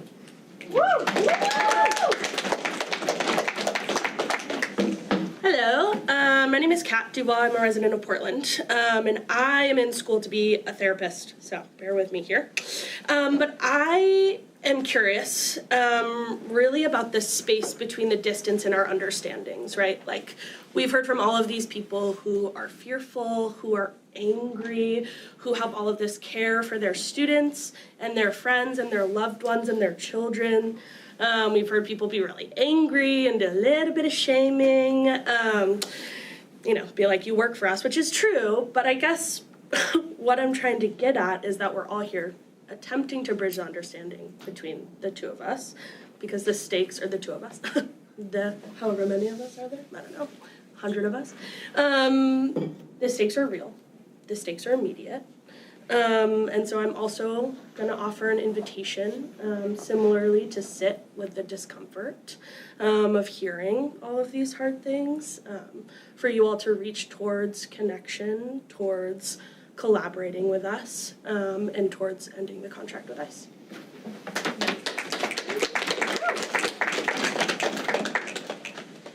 Hello, Commissioners. My name is Tahani Baldecki. I am a resident of Portland. I didn't have anything prepared today, but like so many people here, I was so moved by all of by the public comments that were made. And I want to say that I think it's a really important moment to acknowledge that our federal government is sliding towards fascism and authoritarianism, and everybody at this table has an opportunity to pump the brakes. It's small rooms like this, local government, small meetings like this, small communities, local communities, we have the opportunity to pump the brakes and shorten the growing shadow that our current federal administration is casting upon not only our own communities, but the world. And I think that's a really serious responsibility, and I think all of you have an obligation to reflect what you want to be contributing to this moment. And I hope you choose to stand with the community, with all the people who love this community, and with all the people who want to be participating in slowing down these frightening developments and standing with our immigrant communities to build up our community to make it sustainable for the long term. A trusting community, a loving community, I know that's something we all want to participate in, and we have an opportunity to do so in a meaningful way here tonight. I hope you all choose to end the contract with ICE, and I sincerely appreciate the commissioners who have already expressed interest in ending the contract. Thank you.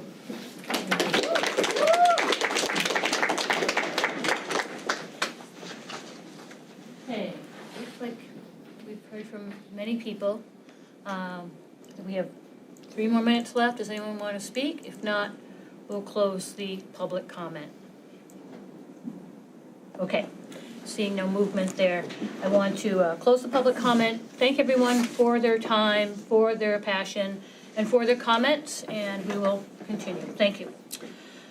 Next on our agenda this evening is a consent agenda. It has 4 items. I'll read those first. 26002, to authorize the county manager to process the 24-25 Oakview Group Cross Insurance Arena Management Incentive. The second is 2603003, to authorize the Sheriff's Department to submit Department of Justice Bulletproof Vest Partnership Grant for the funding and support of bulletproof vests. It's a 50% match. The third is 26-004, authorizing the county manager to accept the grant award to Cumberland County Emergency Management Agency from the Maine Emergency Agency Fund 2526 LEPC grant in the amount of $75,323.38. And the last item is 26-005, authorization for the county manager to enter into a contract between Cumberland County and Frederick Van Louis, I hope I said that properly, for the facilitation of the restorative dialogues for the district attorney. Woo, one mouthful. Those are the 4 items. Before we move forward, does anyone want to take those out of consent agenda? Move passage of the consent agenda. Thank you. So I have a motion by Commissioner Cloutier, a second by Commissioner Gordon. Any other thoughts, comments, debate? Seeing none, all those in favor of the consent agenda? Show that unanimous approval of the 4 items in consent agenda. Thank you very much. Next, this evening, we have new business. It's item 26-006, the establishment of a Cross Arena Task Force to explore future opportunities and feasibilities of the arena. Could I have a motion on the floor, please? So moved. I have a motion by Commissioner Tyler. I'll second it. I have a second by Commissioner Cloutier. County Manager, if you would, please. Thank you. Staff is bringing forth a request for the commissioners to accept an establishment or create the establishment of a Cross Insurance Arena Task Force that would be assigned to look at or explore future opportunities and feasibilities of the Cross Insurance Arena. This would be a multi-phased approach. The initial phase of the task force would be to dig into past studies. There have been a number of studies done on the arena over the last 20-25 years. Dig into those studies to learn what has been accomplished in the past and whether it can provide any direction for the future. From what we learn on that phase 1 would dictate what phase 2 and phase 3 and other subsequent phases would look like. For the last couple of months, Commissioner Tyler, CIA trustee chair Steve Woods, and myself have been meeting with representatives of the Maine Mariners in talking about future opportunities of an arena in the location or elsewhere. We feel as though the next steps in all this is the development of a task force of stakeholders to start the review and conversation around this. Any progress reports or benchmarks along the way, we would definitely be coming back to the commissioners and providing information as well as any RFPs or expenditure of money in any direction. We would be coming back to the commissioners. So I'd ask for your acceptance of the creation of the task force and move from there. Thank you. Thank you so much for the explanation, appreciate it. Is there anyone from the public who would like to speak to this item? Seeing none, the public comment is closed. Commissioners, comments? Yes, I seconded this, and in general, I'm always in favor of examination of important questions. On the question, though, of how many studies there are to read, the last count I had, I think, was 28. So and that was before we actually finally passed a renovation budget and gone and well-remembered Commissioners Jameson and Watonis then proceeded to operate a construction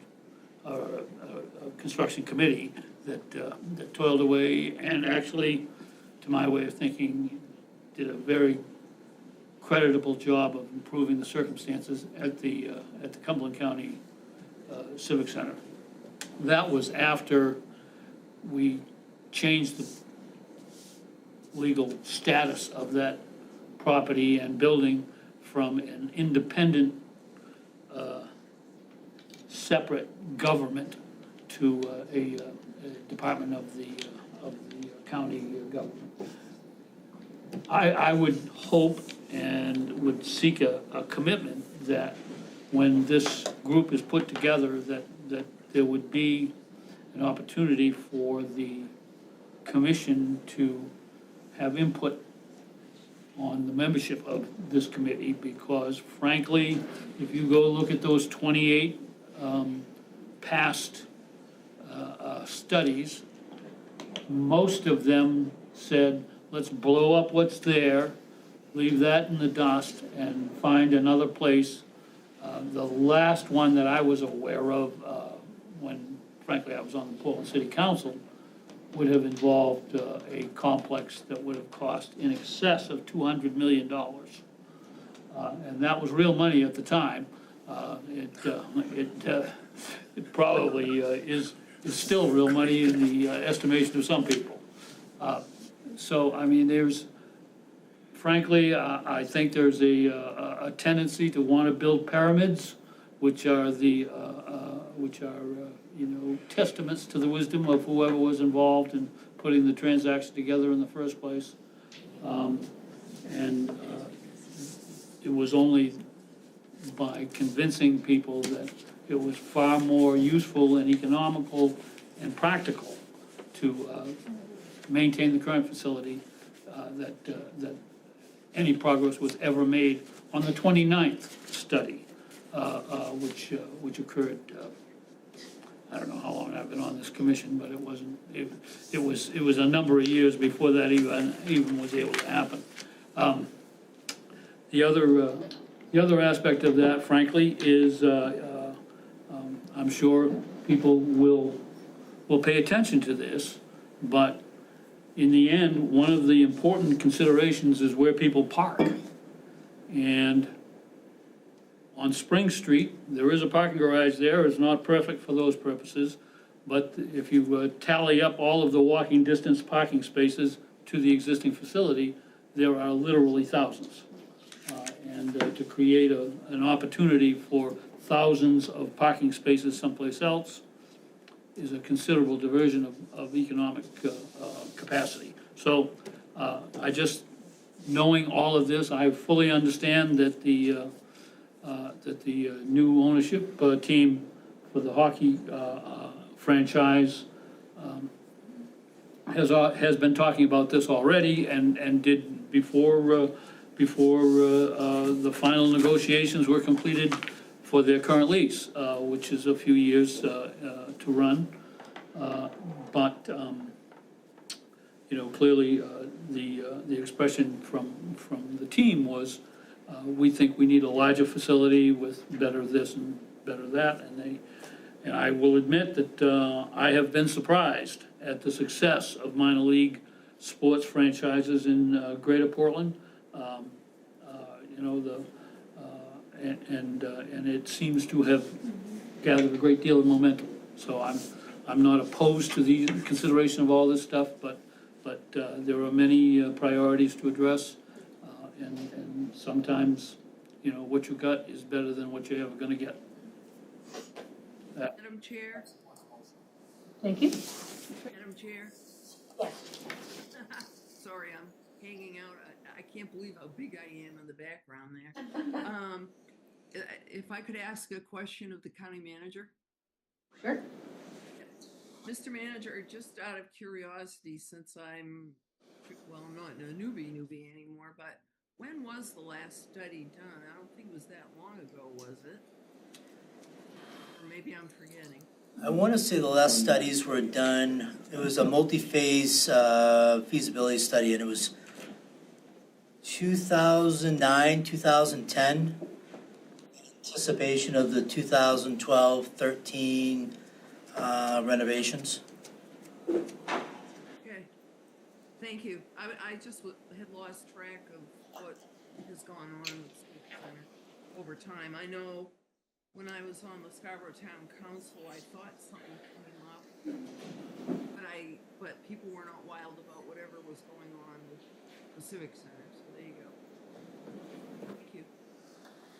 Thank you. Commissioner Gordon? Yes, I think if we look into the organization, they have responsibilities for more than just the Civic Center. They have responsibilities as a recreational district.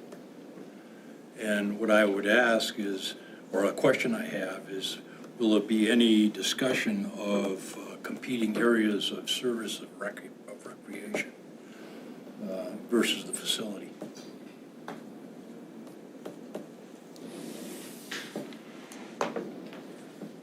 I think to date, the sole conversation has been around the facility and not around recreation opportunities countywide. And the reason I ask that is that what we have is we have a facility and the people that would take advantage of that versus recreational areas that people would take advantage of that. And if that discussion doesn't get opened up at some time, it never will. Not with $200 million or greater. Yes. I'm going to say there's that question has come up several times in the last number of years, because frankly the resources that get devoted to the minor league sports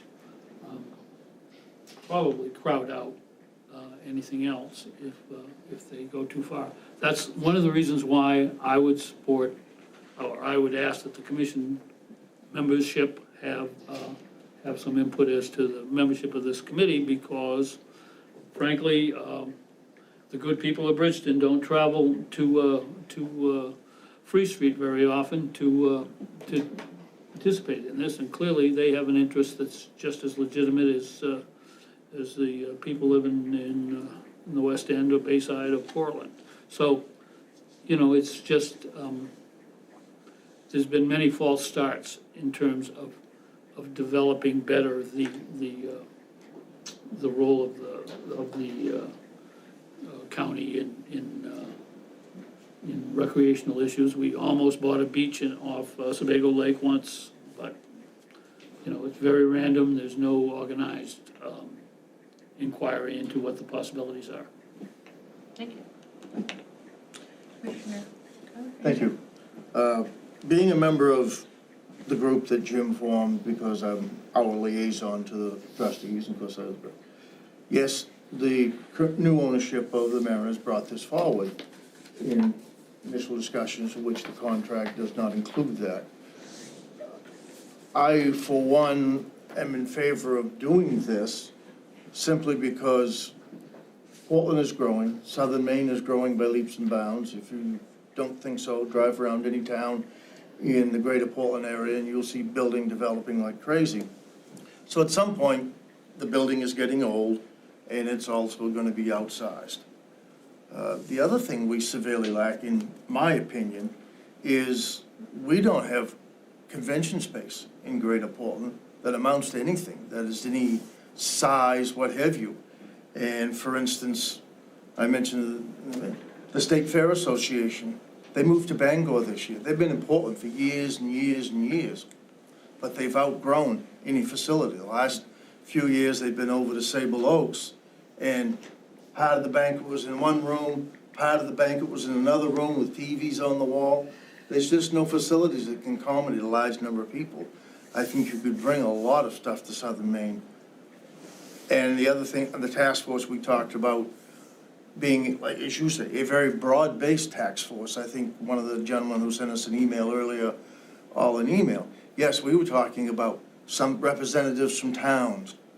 You know, maybe one of the management of Current, the Mariners people. Everybody who's involved, all of a sudden, we don't envision this being 5 people trying to decide. You know, you're talking a broad-based group, a few maybe just in the general public. And I wouldn't mind seeing anybody on the commission who's dead fast opposed and can convince, you know, you always got to have that one that says, I don't think so. So, yeah, that's what we're looking at. It's a long-term situation. They're talking probably 5-10 years out for any decisions even really made. It's just trying to figure out, what do these studies show? Should we ever do another study? And is the population growing enough to support a larger facility? Does it need to be in Portland? Does it need to go to South Portland, Scarborough, Wyndham, wherever, Westbrook? You know, parking is a, and all these many towns around the country are building new facilities as we speak. And they're actually building them outside of the cities where they've got big fields to park 5,000 cars. You know, that's one of the things. It's just, it's a beginning. It's only a beginning, and that's why I hope it gets your support to start this. Any other comments or debate?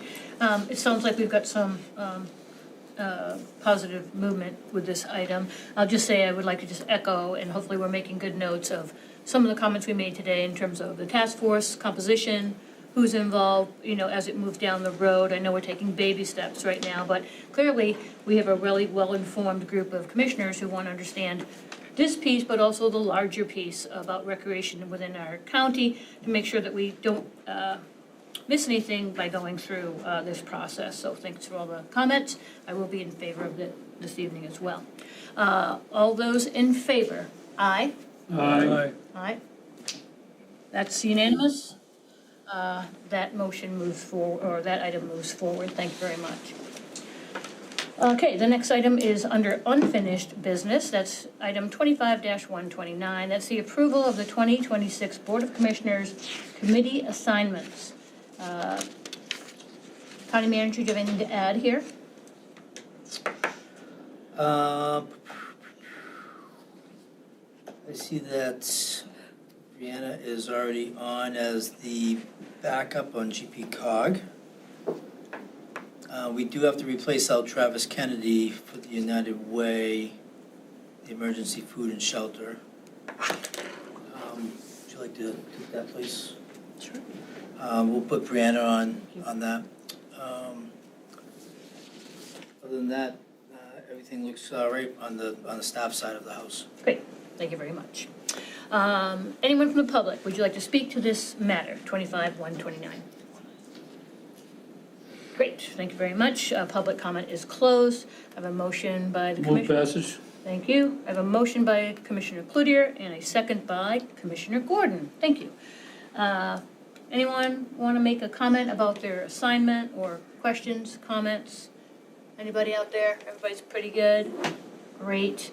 I will just say thank you, all of you, for taking on extra work, doing the committee work you need to do, and reporting back to us as a board. Some of these committees are pretty robust, and so I thank you again for your time. And Brianna, thank you for picking up a quick one tonight and taking care of some of the holes in the agenda. I appreciate that as well. I know that you'll be great at both of those, so thank you. All those in favor, we're going to motion, and we're going to vote. All those in favor? Aye. Aye, that's unanimous. That item moves forward as well with positive. Okay, excellent. We are now moving on to the conclusion of our meeting where we look for comments from the executive staff, county manager, and commissioners. We'll start with the executive staff. We'll start with the sheriff over here to my left, and we'll move around the room. After the last meeting, there hasn't been a lot going on because of holidays and stuff, so new beginning, new year. Okay, thank you for those comments.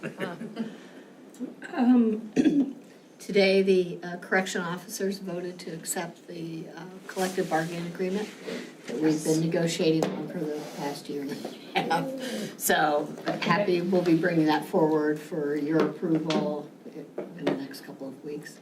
Congratulations. Thank you. We will be starting dispatch negotiations probably next month. And their contract ends in June. We are in the process of preparing information for the paid family medical leave that is going to be implemented in April.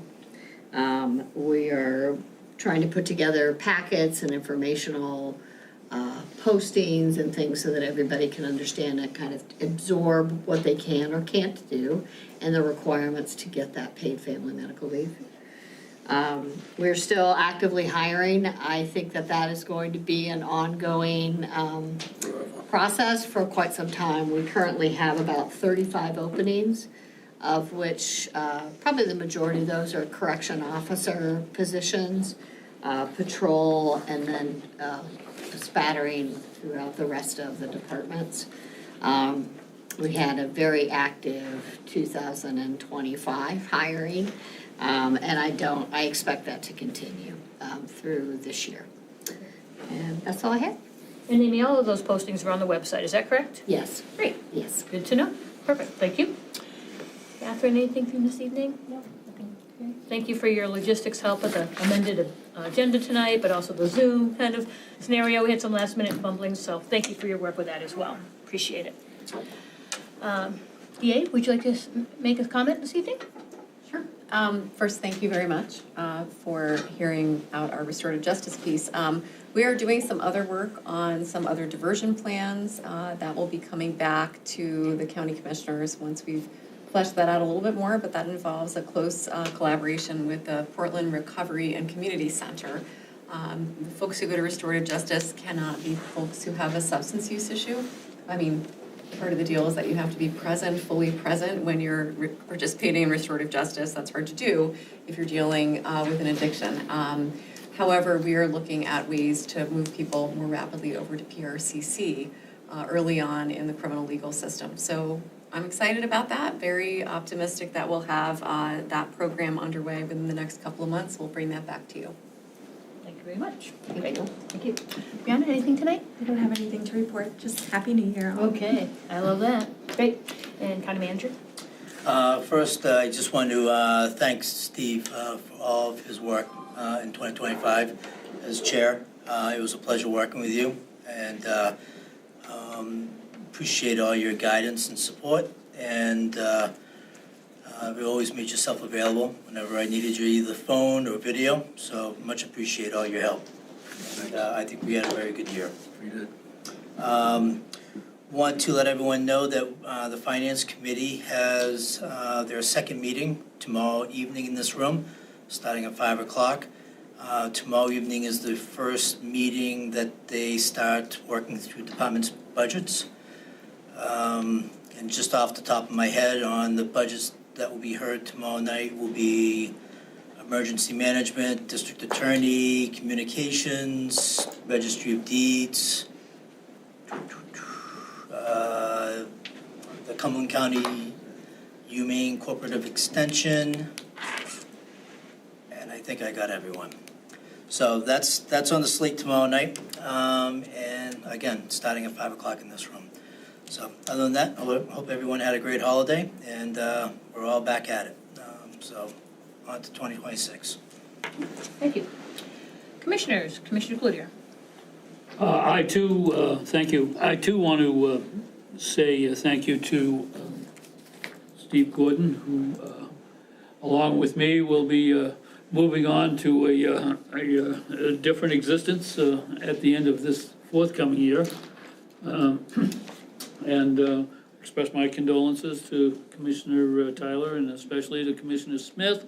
You don't make parole for a year, and that's the way it's gonna work out for you. And I'll be here to witness your ups and downs as all that goes along. And other than that, I have made tentative plans to ask for the administration's help in organizing a public meeting sometime in the next couple of weeks to have a pretty full discussion of the ICE issue and allow the public to have an interchange with any commissioners that want to participate. That will be a public meeting, so we need to do a public notice, and I'm hoping to have it in this room sometime in the next 2 or 3 weeks. And I certainly think that may be timely, given the fact that the Finance Committee is trying to wrestle through the obvious financial permutations that arise from that. So we'll see how that goes. And again, Happy New Year. Hope you make parole. But that's all I have. Great. Thank you very much. Commissioner Gordon. Thank you. Well, I appreciate the kudos. I don't know how well they were earned, but thank you very much for everybody. The thing that I would speak about the commission is that what I sensed last year is that we really were a team. And I make sure and hope that we support Commissioner Smith the same way, because many times I was stepping off the board on the deep end, and somebody reached out and said, no, not now. And I appreciated that. And I think it showed that we all pay attention, that what the public and our constituents bring forth does matter. And to that point, listening tonight, I come away with the same kind of feeling that ICE is just not performing any kind of a public service. And that bothers me. On the other hand, when you look at what has been presented and the understanding that the two issues are bifurcated, they are not together. If you stop one, it does not affect the other. That's where I think the confusion lies.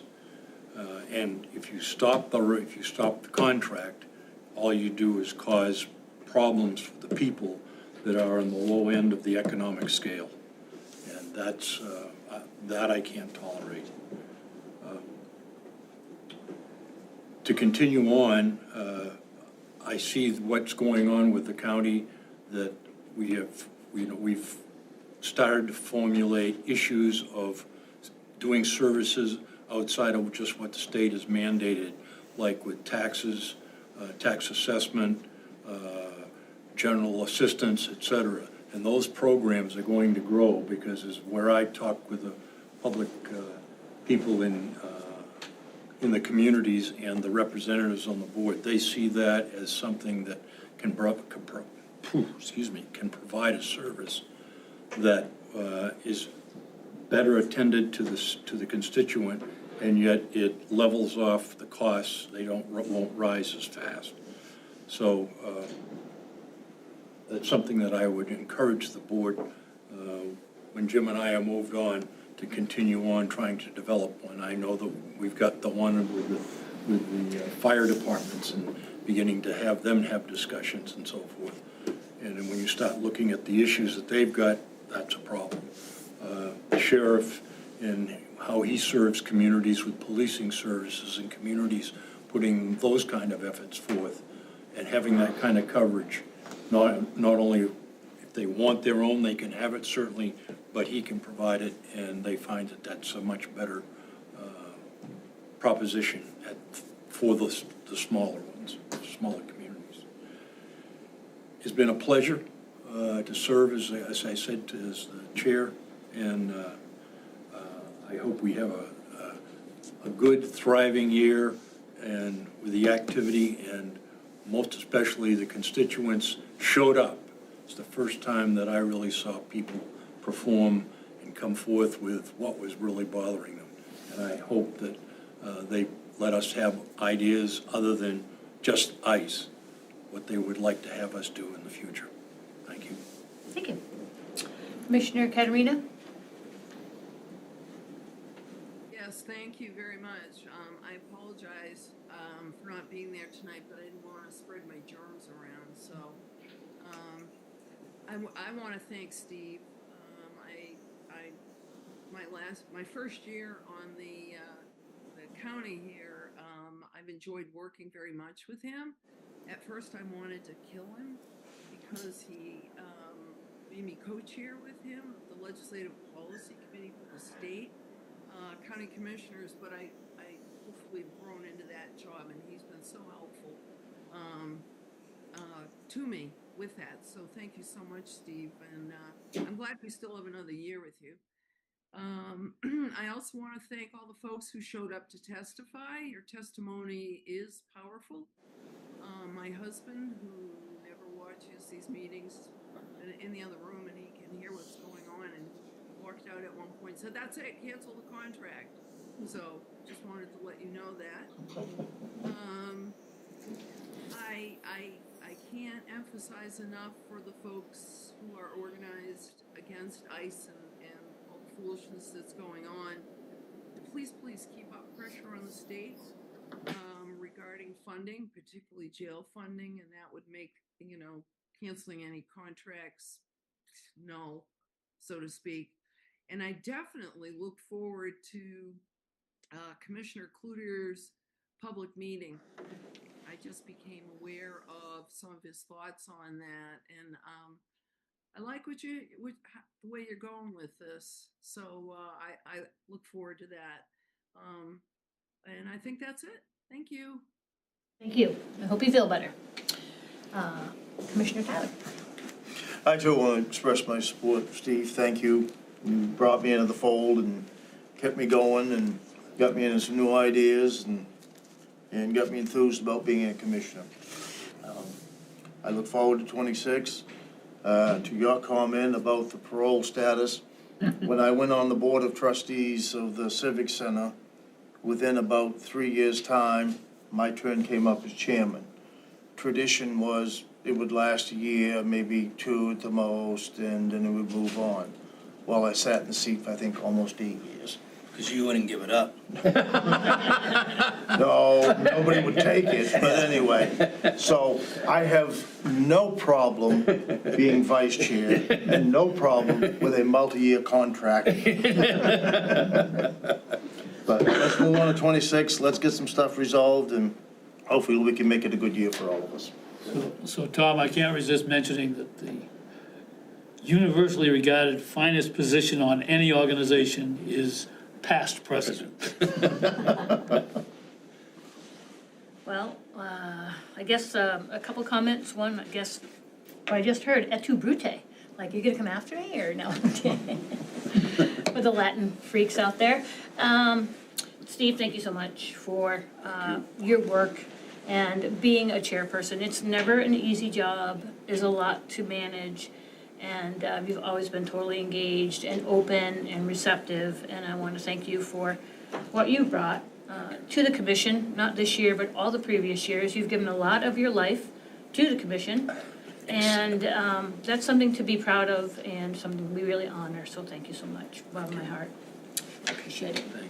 Everyone else, I'm excited for a new year ahead. I want to thank all the public who spoke or zoomed in this evening. It's super important to hear from everyone. That's what it's all about. Hearing from folks, understanding where the issues are, and potentially changing a perspective, potentially understanding and hearing something new is helpful for all of us. So I appreciate the engagement and the comments. I definitely think that the ICE issue is something that's not gonna go away, and we can't just sweep it under the rug. We need to create some type of a resolution, some type of action to better understand where we are today. And to be honest, I'm just gonna try to go on what I know, the information before me, the information that I can receive, because no one can predict the future. We don't know what tomorrow may bring. We don't know if the ICE people would stop coming if we stop the contract. We don't know these things. They are thoughts and ideas, and honestly, the best way to go forward is to ground ourselves in data, ground ourselves in what we can do today based on what we know. So sound, solution-based information and decisions is what I'm excited about, and I want to thank everyone that has been helpful in bringing things to light, not just on the ICE, but other programs that we do here in the county. The county has a lot going on, and I want to say thanks to the entire staff for last year and what was accomplished, and look forward to a new, hopefully thriving, as we mentioned, 2026. So with that, I'm going to ask that we have a motion to adjourn the meeting. So moved. Whoa, okay, so we got a motion. Yeah, okay, I heard a motion from Commissioner Gordon, and a second is from. I'll second it. Great. From Commissioner Caterina as the second. All those in favor? Aye. So the motion, we are adjourned for the evening. Thank you. Thank you. Oh.